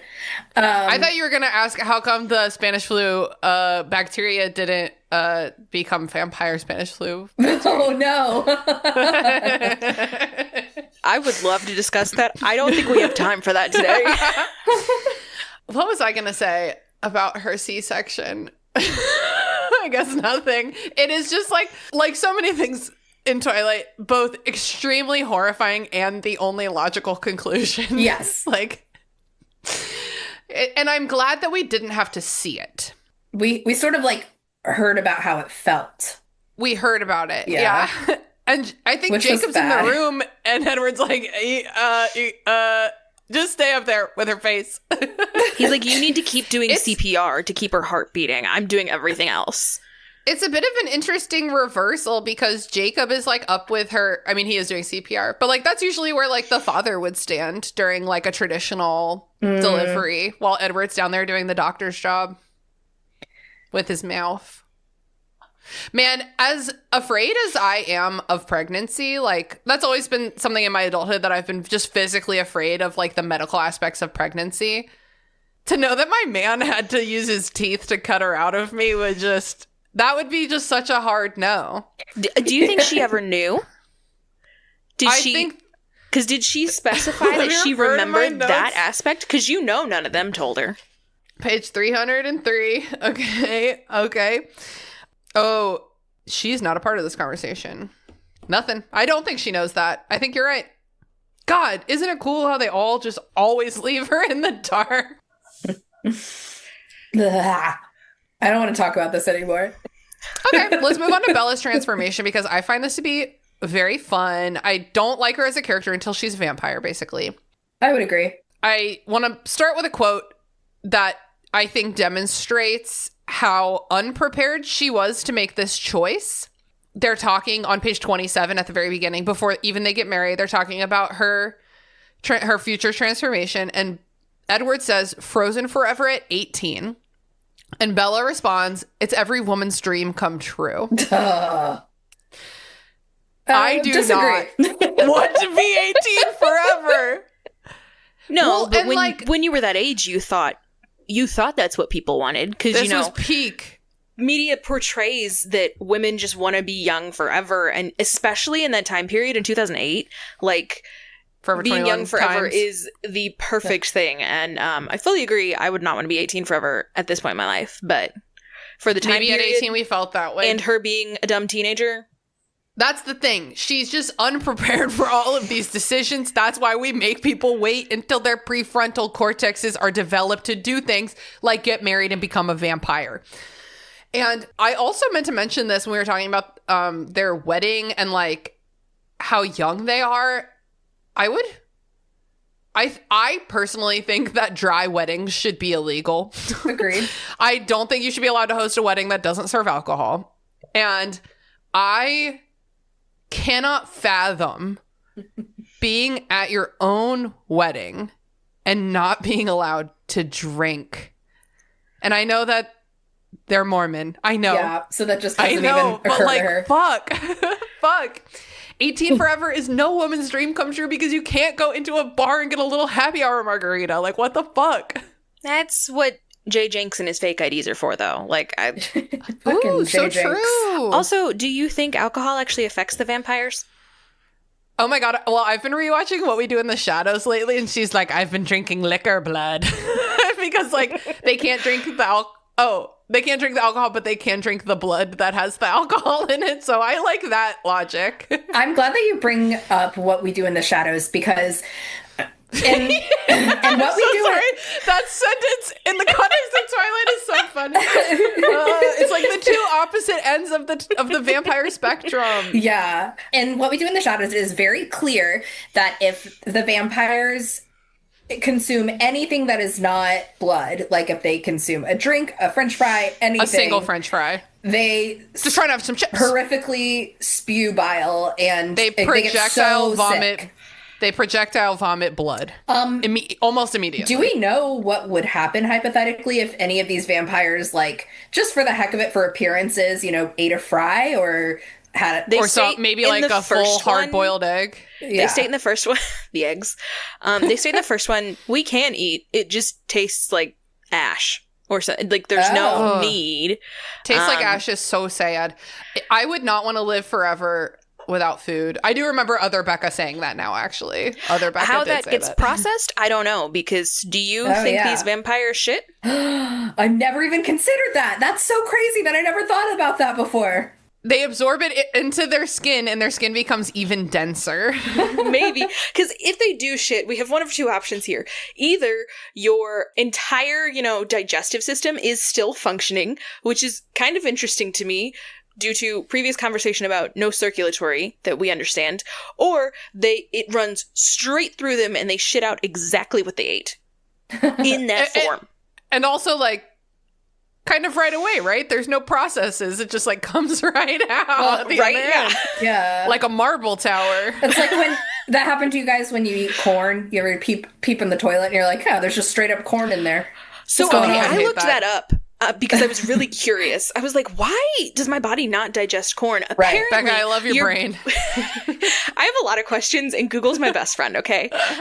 Your body absorbs the nutrients from the inside of corn, but the outside of the kernel just has no nutrients. And that's why it looks like the corn just ran straight through you. Yeah. Really, Oh. you did digest most of what you could, just not the Whoa. kernel. Okay. Thank you so much. That's very interesting. I like that. Follow-up question, and then we'll stop talking about poop. Thanks. I find that when I eat a lot of leafy greens, the same thing happens to me, where I'll look in the toilet and I'm like, there's there's limp greens That's too in much there. fiber. Poop too fast, get digest. What's the And story maybe that there? I don't have that issue specifically that I've noticed. Oh no, I'm Maybe dying. I just Yeah, me neither. maybe I don't eat as many leafy greens as you. Maybe I do eat a lot don't of- look at my poop when I eat those. I don't know. I eat a lot of leafy greens too, Leland. That doesn't happen to me. I just Anyway, specifically moving on have an from poop. answer to the corn. I appreciate that. I hated Bella's transformation because when she like comes to, she's like, I can't let them know I'm in pain. Yeah. Like, she's such a martyr. It's like everyone in this house has been through this, and everyone knows exactly how bad it's going to be. Why can't you let them know you're in pain? Like, it's just like a very immature, inherent misunderstanding of what like family and community is for. Like, this martyr syndrome she has. No, but it's not even. I think a martyr syndrome is when you act like a martyr. She's like, I mustn't Yeah. be a martyr. Like, It's like I'm gonna just her- hold all of this pain inside of myself Yes. with all my strength while I'm barely conscious, becoming a vampire. Her greatest fear is inconveniencing anyone that she loves. Like, not even just like hurting people she loves. It's like inconveniencing them. Like, she's like, you don't need to know that I'm hungry. You don't need to know that I'm in pain. You don't need to know that I'm uncomfortable. Like, and she Just says a say ton it. of times, she's like, I'm so glad that I don't blush anymore. Now no one knows. And I'm like, I feel like maybe that was a good thing since you wouldn't voice your own discomfort ever. It's just so unfathomable to me. Because, like, she also doesn't get to labor for her child. And, like, imagine if she had if she had labored in that pregnancy. Yeah. Like, imagine pushing a baby out, especially potentially a marble hard baby out. Ooh. And, like, trying not to, because that's the exact same kind of situation where it's like, we all know you're supposed to be in a lot of pain for this. And she's like, but I mustn't. But it's like, this is the one time when you just like can, girl. It's okay. It's very like keep sweet and Demure. yeah, and Very demure. mindful, very demure. Like, I'm a good, sweet wife. Like, Mormon. yeah, I mustn't let the I would men never know whine. that being in pain is very unladylike. Didn't you know that? It's piggish. Do you remember in our gossip episode when Nick was talking about how her mom says piggish? Oh yeah, It's piggish. piggish. Although, honestly, in this case, it may have benefited her to not tell them because she's talking about how the morphine has her like locked inside her body and she doesn't feel like she can do anything. So had she exhibited that she was in pain, they would have just given her more morphine and she would have been further locked in her own brain suffering this pain. Because she's like, I have to tell Carlisle this doesn't work on the side because Edward can't know, or he'd be so sad that I was in so much pain when they tried so hard. But the morphine made it so much worse. Okay, so you're saying that like after the morphine faded and she came back into herself, she could not then reveal that she was still in pain because they would have given her more morphine and that would have made it extra bad again. Well, can't Potentially. she just be like, yeah, I'm so sorry, but the morphine doesn't work? Well, I think maybe after, but I think when she was in it, she was coming in and out of it. There's like 20 pages of her like Yeah. coming in and out of it. We're also assuming it was actually the morphine that trapped her in her own body, which That's is true. told to us from her point of view, and she's never done this before, so we don't know that that's actually the cause, but I that's just the feel like assumption that that's she why makes. That's just why she should talk about it. I guess she does say she'll talk to Carlisle about it later. I just hope she does. Me too.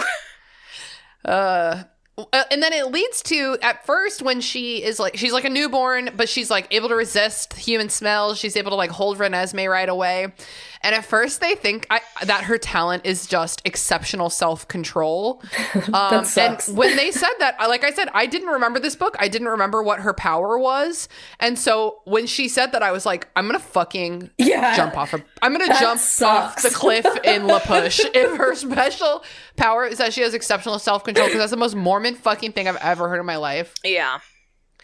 But luckily she's a shield, which is so cool and useful. It really explains why no thoughts in her head for Edward. It explains they provide like other examples of people like her. Like I think they did that very well. I could have probably done with some more clues in the first 3 books that's what was going on.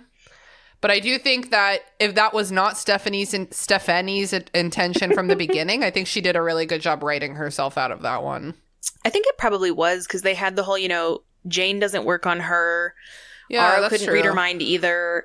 So there are more Easter eggs of these things not working. So I think that one, there are a lot of things we can question. Was this her intent the whole time? I think that one was. Yeah, that makes sense to me. I think when I didn't remember either what her ultimate power would be. And so when I was rereading those parts, I was like, well, oh, great. Her power is that she's a nothing girl. This is great. Yeah, totally. They can't hurt her because like there's nothing to hurt. She's nothing. I don't know. I have this friend. She's not really my friend. She was an old friend from high school. She was like my friend's girlfriend. Okay. So it's not so mean what I'm about to say about her because she and I like, whatever. She was like really dumb. And I don't mean in like a deep way. She was like deeply, okay. She was in with the general population, so I call her dumb. I would suspect she has some kind of developmental disability. Okay. Like, she's really slow. Her speech is super slow. Okay. She was my friend, though. She was nice. We had fun. You just kind of had to get down on her level. And she could drink so much. And I always thought it was because there's just, like, not a lot going on in there to mess up, like you can't scramble my thoughts because my brain's empty right now. Like, just like Bella. Bella could have been Keg Stand Queen. Keg Stand Queen. I would have loved that alternative universe. Bella actually goes to college and goes to Dartmouth. Parties. Yeah. The keg stands at Dartmouth, I'm sure, are crazy. I don't know. It's probably stressful at those Ivy League schools. I'm sure they need some way to release the tension. Yeah, you're probably right. You want to talk a little bit about Renesmee? Yeah. I don't know if there's a lot to talk about. But... I'm really disturbed by the full set of teeth. That's really what got to me the most, I think. I think it's supposed to be upsetting. That's they fair. mentioned it like 5 times. They won't. No, but they're like, and it's this beautiful, brilliant, beautiful smile. And I'm like, well, Bella and Jacob, her 2 primary parents, say that. You know how when your friend has a newborn baby and it looks like a wrinkled potato and they're like, oh my God, isn't she beautiful? And you're like, yeah, honey, she's beautiful. Yeah, true. I don't know. She is creepy. I think they'd write her to. I keep saying they, like there was a team of experts.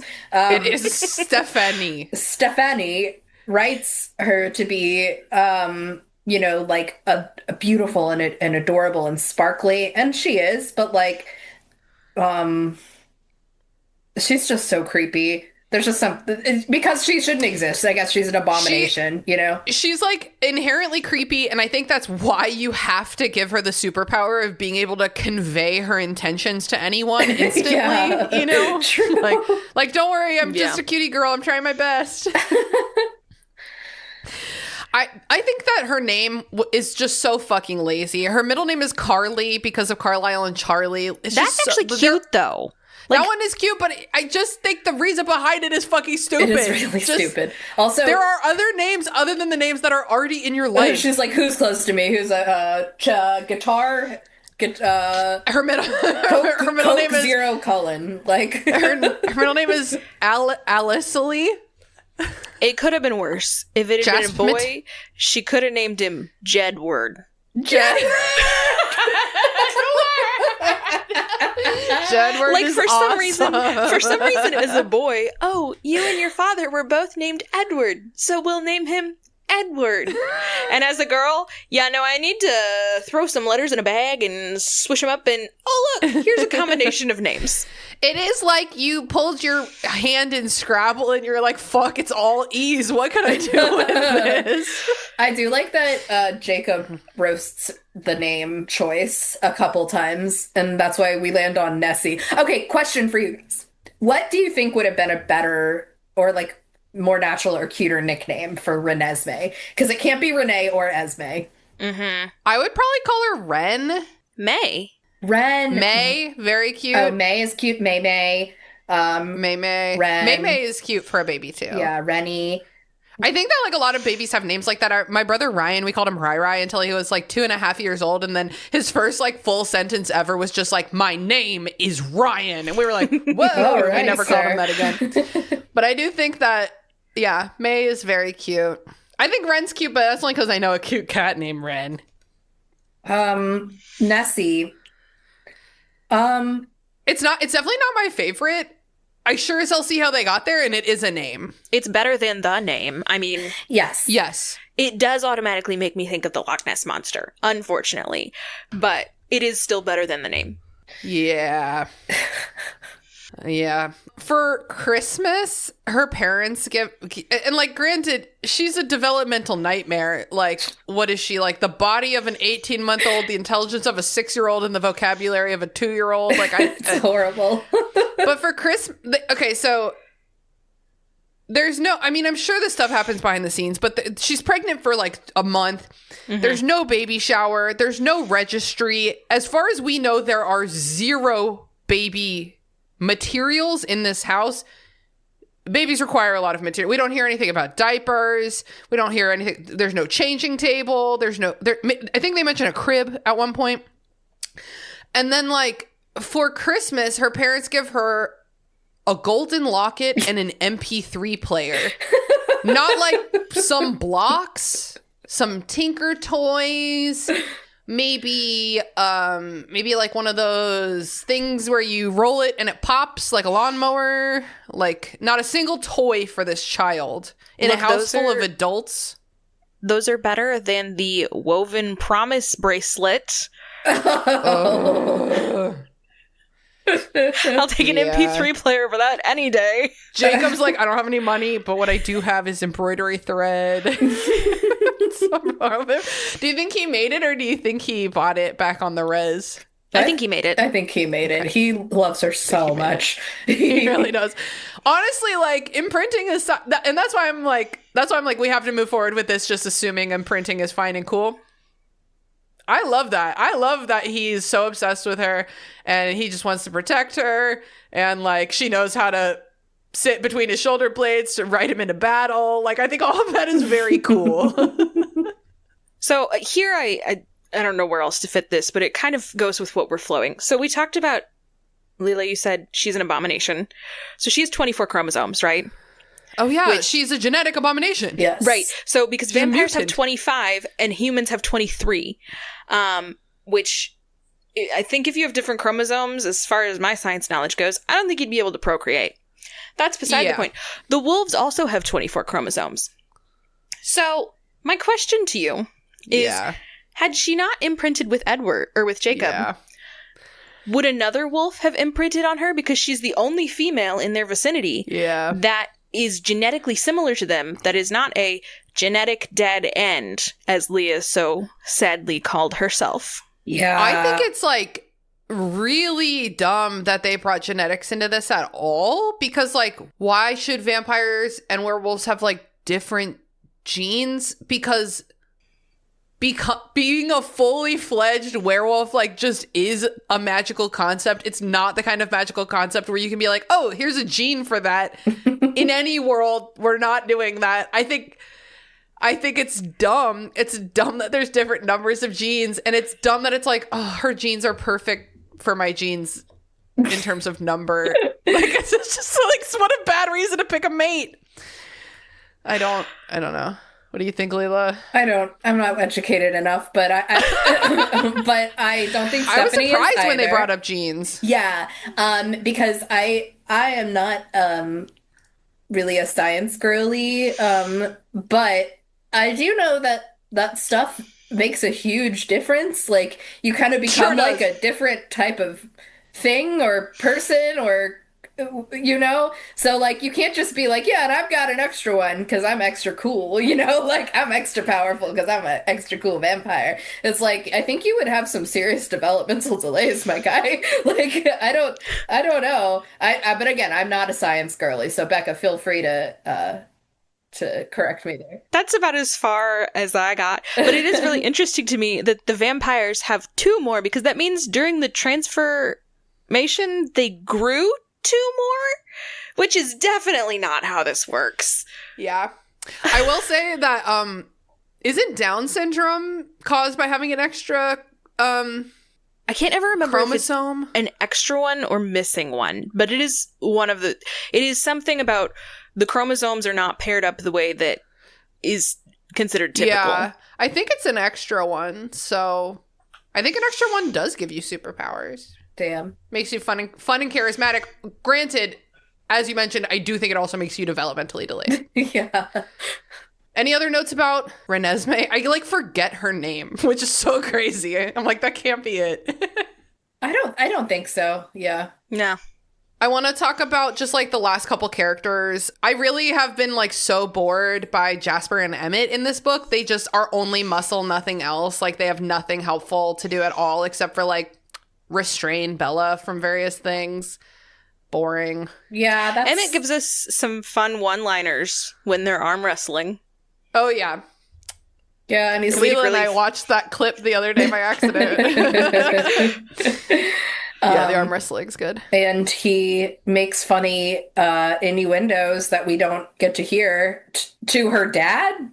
That's something else that is like so immature. It's like not immature of the characters. It's immature of Stephenie to be like, Emmett has been married for what? Let's say, I don't remember when he was changed. Let's say 50 years. He's been married for 50 years.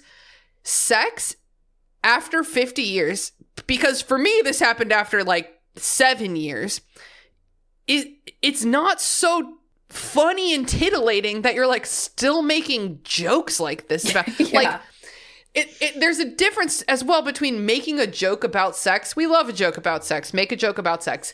And just like the joke being that you have sex, like that's nothing. That's for babies. Like, you having sex after you got married legally and in the eyes of God?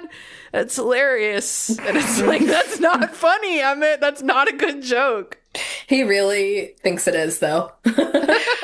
You're forgetting the part where his prefrontal cortex never fully developed. Oh my God. Oh, yeah. How I completely forgot. Google says he was about 20. Okay. When he was so turned. So close to fully developed. Let's talk about Esme. Okay. Who? Yeah, great She's question. like not here. She is literally, when they mention her in a scene, I'm like, it's like Esme bared her teeth, and I'm like, is that legal? Does Carlisle let her bare her teeth? It's like that, okay. And like she wanted to take care of the werewolves because she is the homemaker. Because she's the mother. Her superpower is love for her family. I think she's mentioned like 4 times. I'm gonna give you guys Esme's backstory. It's long, it's tragic, it's delivered beautifully. I need you to hold on. Did you know Esme jumped off a cliff? When she was human, I mean. She was close enough to dead that they didn't even bother taking her to an emergency room. They took her right around to the morgue. Her heart was still beating, though, when Carlisle found her. Boom. That's the entire thing. That's not the entire thing. That's just all they chose to print. Oh, yes. I can't remember exactly what it is. I think it's somewhere in like the illustrated guide, because for some reason, Stephenie chose to put out things that expanded upon the backstories of these characters, but didn't put them in the books. So the entire backstory, I forget exactly what happened, but there was a baby involved. And I can't remember if it was, I think she had an abusive husband, and he beat her so bad that she miscarried, or maybe the baby had been born and the baby died. She jumps off a cliff from depression because her baby is dead. Oh. She does not want to be alive, and Carlisle turns her. I think I did know that she like was trying to kill herself, and that he was definitely. That's the book says as much. The book says she killed herself. He said no. And that's highly upsetting. That's just horrible. And Dude, the baby thing is crazy because that just really would have changed the dynamic of this whole book with Bella's. It's like this whole family only wants you because you can bear a child. That's why she's great as Carlisle's mate and the matriarch of the family, because she's missing the baby that she had. She's taking care of all of these teenagers instead. There's like a way to do this backstory that isn't so bad. And the first step to that is making Esme a character. As much as like Jasper, Emmett, and Rosalie are like one note in this book, at least they get a note. Yeah, although you know what I will say, I did enjoy reading when it was, I think it was during Jacob's POV, that Esme has a dimple in each cheek when she smiles. But that's just because I have a dimple kink. What can I say? Dimple kink. Anytime I hear about dimples, I'm like, that's pretty great. It's good stuff. So that is super fucked for Esme. Horrible. It's super fucked for Stephenie to be like, using it in this offhanded way. She's using it in this offhand, like the context of this is I'm pretty sure Bella is talking about like not surviving the delivery, but like making it through anyway. Yes. So they're not even talking about Esme. They're talking about Bella. I almost said Bekah. It's very confusing. And it's even worse because the extra part of the tragedy isn't included in there.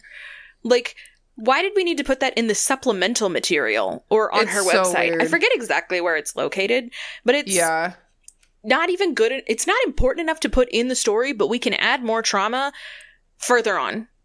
That's totally fine. So did the editors ask her to take that out? Or do we know why she cut that? I have no idea. That sounds like an editing thing to me. They're like, we can't with this many characters.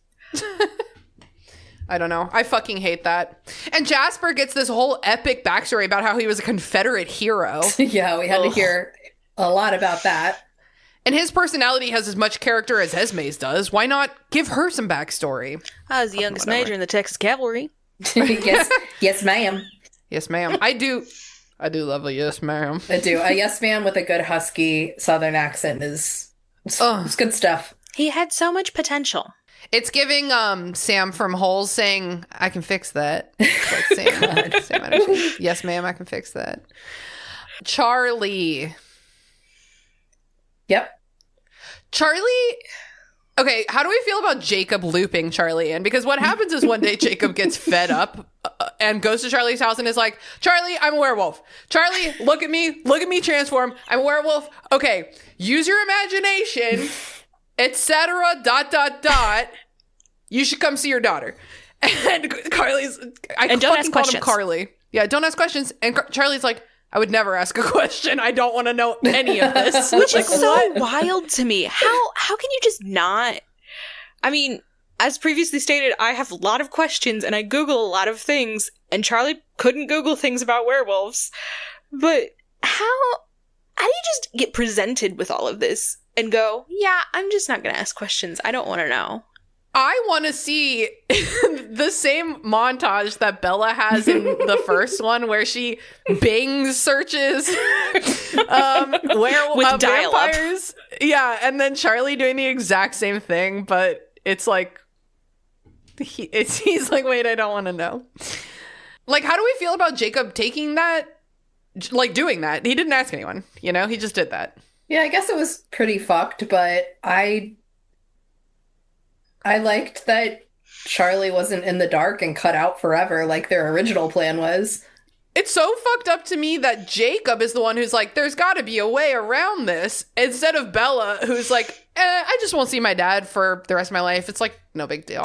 Well, it's because Bella's been told you can't see him. And she is in the position to just accept whatever the vampires tell her because she believes they're taking care of her, but they're going by the old rules that they have. That, like, are set in stone. You can't tell people. And Jacob goes, it's my culture. I'm the alpha. I can do what I want. And we can just deal with this issue. It is, like, easy from an outsider's perspective to be like, you can change the rules because all of these rules are made up. But they're not to her because she's living it, you know? I have to like remind myself, like the characters don't know what they're in a book. Like they don't know like this is a made up world and I can make the rules. How do we feel about Charlie? And it's so brief at the end, is apparently kind of like dating Sue Clearwater, his dead best friend's widow. Oh, anyone? I did not pick up on that. They don't say it, it's like very implied. She starts cooking for him because Bella's not around, and she comes with him to visit most days, but she usually like stands next to him and doesn't say anything. Yeah, it says Sue would be with Charlie, the werewolf's mom, and the vampire's dad, and he wouldn't be alone anymore. That's what it says. Okay. To me, that sounds like a romantic entanglement. I really like it when like someone who lost their love like finds love again with somebody else who's also lonely. I think that's sweet. I think it's fine. Whatever. But do you think it changes it that it's his best friend's widow? I mean, yeah. And it's been, again, like a year. I don't think it's been that long. Because Yeah. Eclipse... Oh, what all happens at Eclipse? Okay, it's snowing, but it's the mountains, so that doesn't help me. It was specifically June in Eclipse when so it was the June. snow They happened. get married in August. We're maybe... She's there for Christmas. So it's been 6 months. 6 since months. he died. That is not long enough. That's my issue. I have no issue with the fact that they find love with each other. I think it's a little convenient that it's werewolf mom, vampire dad, but you know what? Yeah. They're both single, whatever. I have an issue with the fact that it's been 6 months since his best friend and her husband died, and we said, yes, let's have a romantic entanglement. That is like raw, open grief on both sides. It is way too fast. It just is. It's Stephenie's Mormonism. Yes, it's like the Disney 100%. method of like everyone has to end up in a happy relationship. It's the thing that bothers me so much in some like YA novels. And this is one, but it's in a category of its own, where it's like, and at the end, everyone's in a perfect relationship, and it's like some of these don't have to be doing Yeah, this. it's very, very old school, like Shakespeare old school. I will say, so like I know someone who was like he's a Mormon and she was widowed, was really close with her family and her husband, and she has never worked. Like that's not really a thing that's encouraged in the church. You should be like just relying on your husband 100% at home.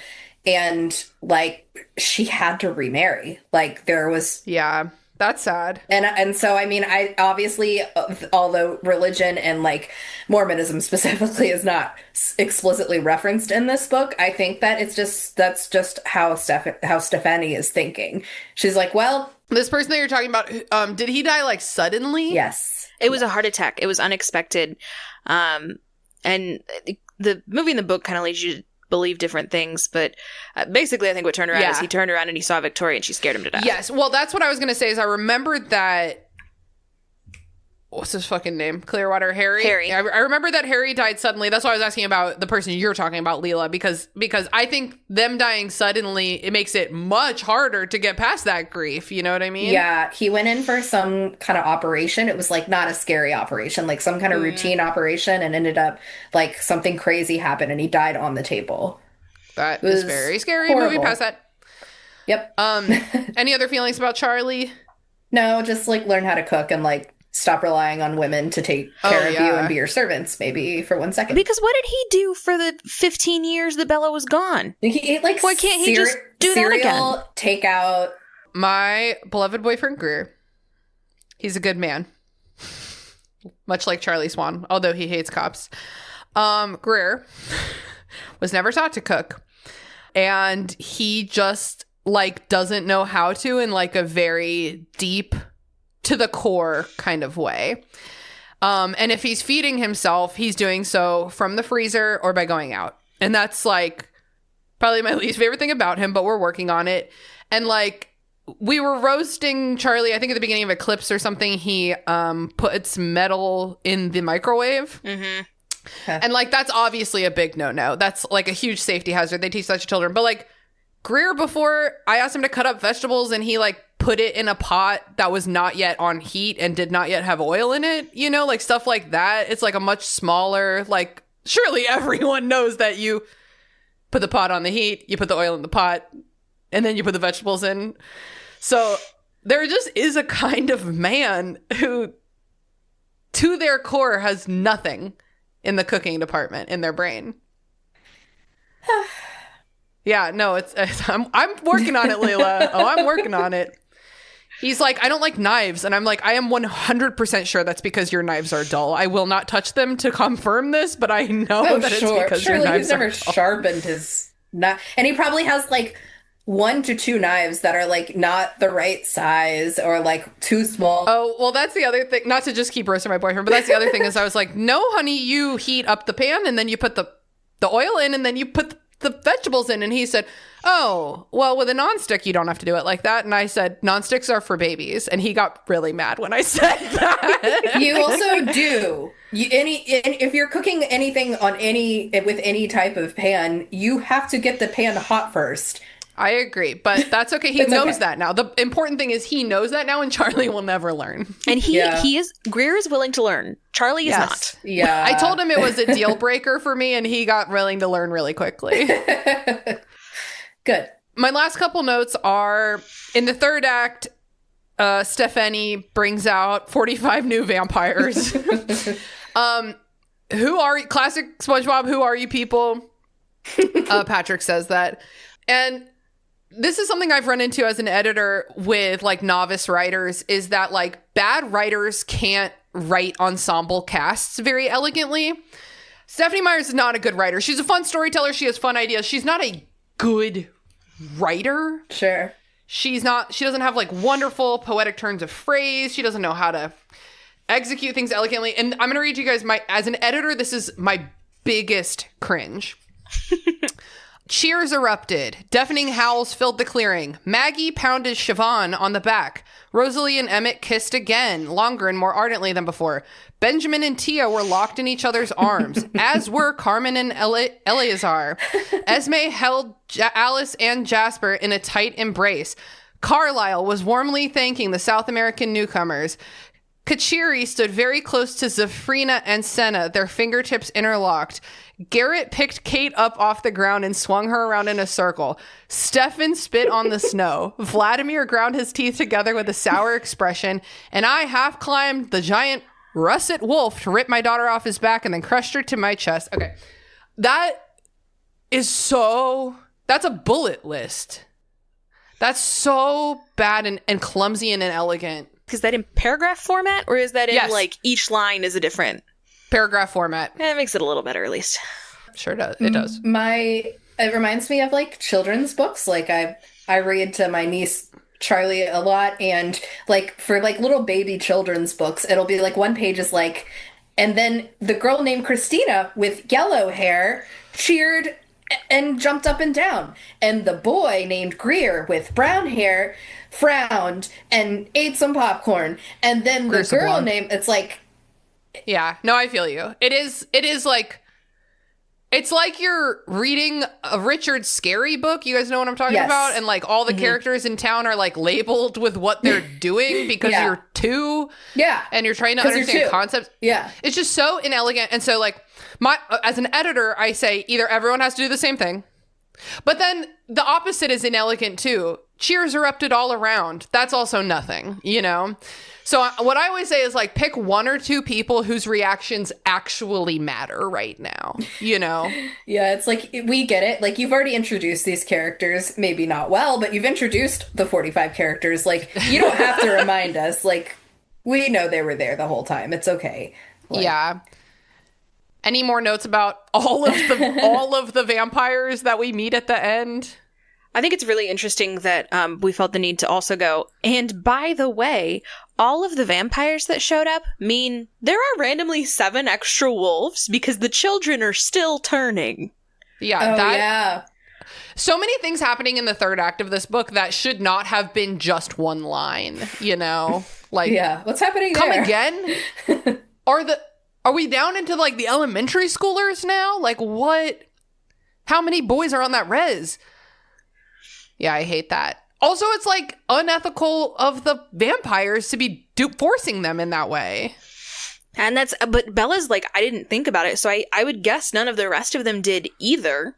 Yeah, I guess. But yeah, it's just, you're forcing these children now. who It's very upsetting. probably getting younger and younger to have anger issues for the rest of their lives. Oh, God. They basically are Hulks, tiny little Hulks. I really hated the there's this like one part, it's when Alice first comes back, and in the book, in the audiobook, I like thought I was having a stroke because it's just the one narrator going and trying with all her different voices. Alice, Alice, it's Alice. Hey, Alice, Alice, Alice. Surely there's a better way to write that. It's like, to cite SpongeBob again, when Squidward goes into the future and it's like, alone, Yes. alone. My last two notes are, I have my note here about their absolute refusal to use swear words. We got holy crow. Ugh. Holy crow. We also had one drat that I did not write down, but then I did have to write down when she says drat Jacob as a verb. Instead of like darn him or like damn him, she says drat Jacob. Oh, God. Verb drat. That should not be a verb. That's bad. Yeah. And then my very last note is that this is the dumbest fucking out of all the dumb thing. What's the dumbest thing? On page 611 is the entire series' only footnote.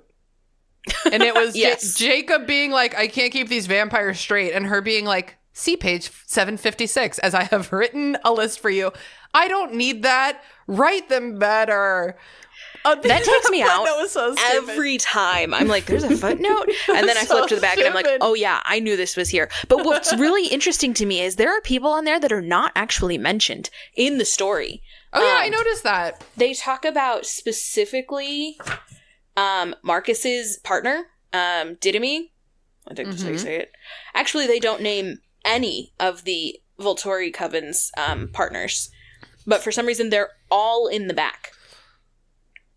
It says that they brought their wives. They're like technically in the book, even though But they they like never leave named right them. away. And, true. and they didn't bring Didymi because she's dead.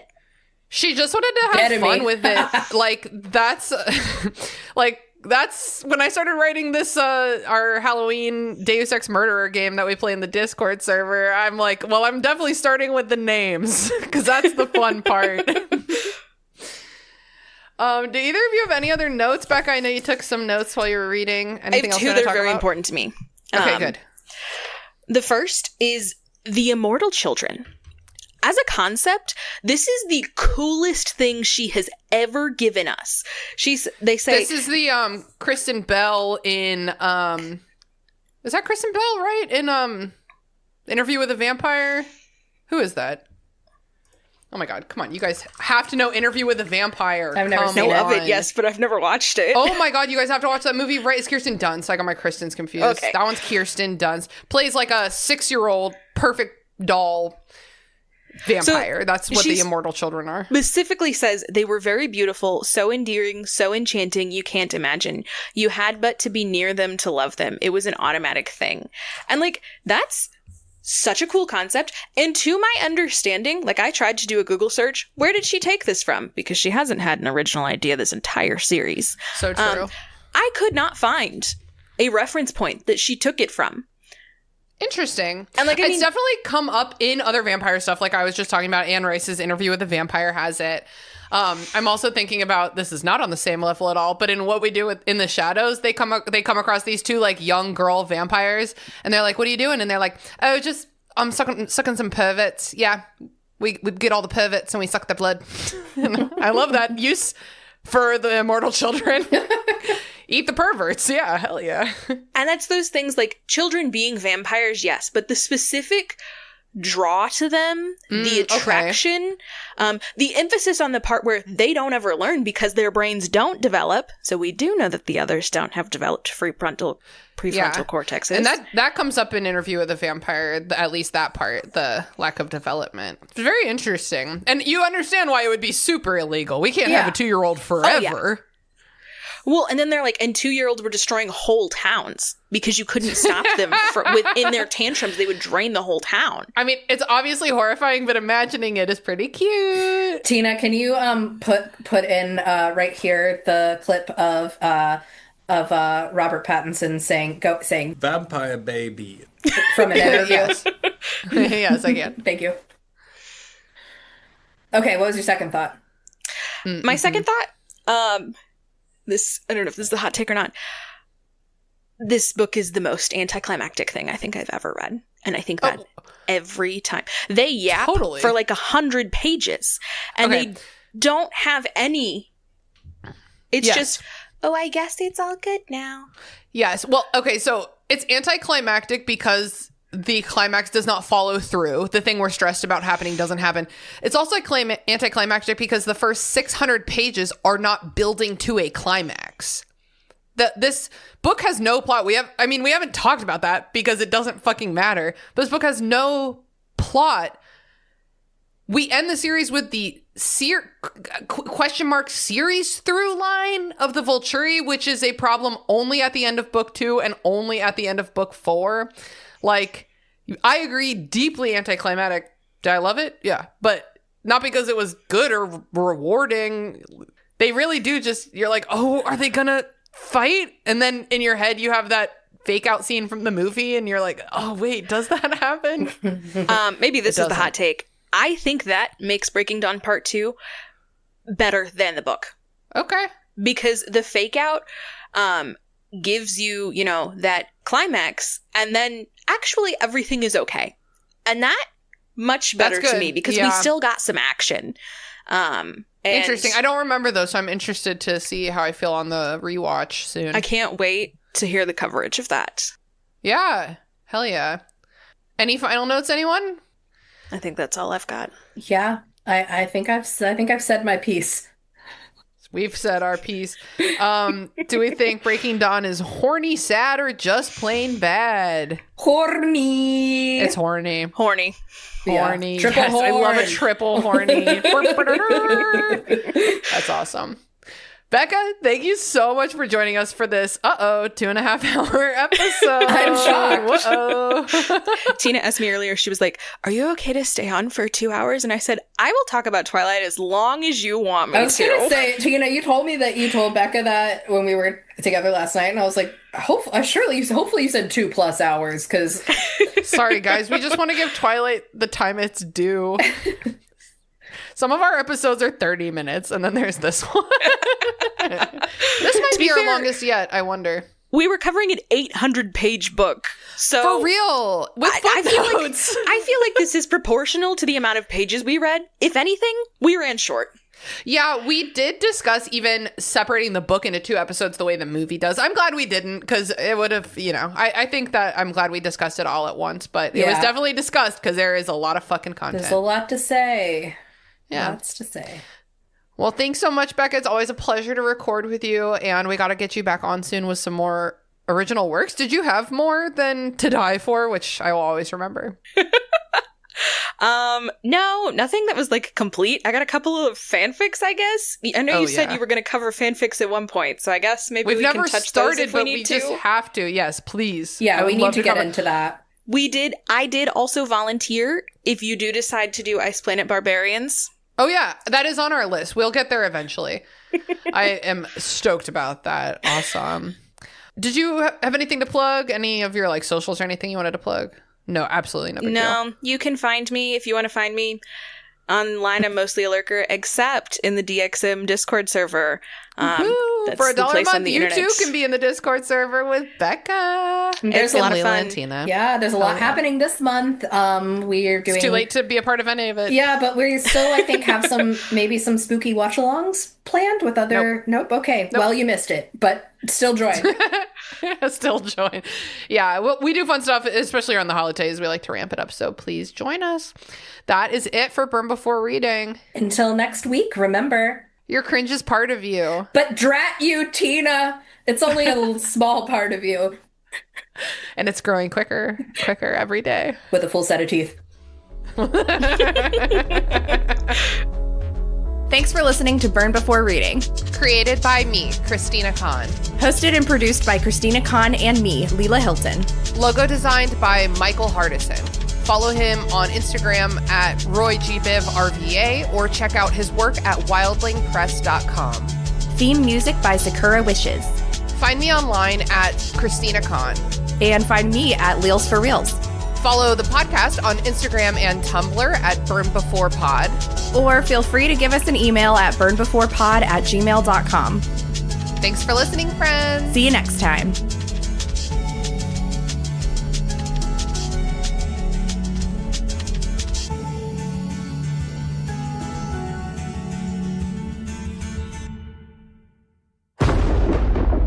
Dave X Media.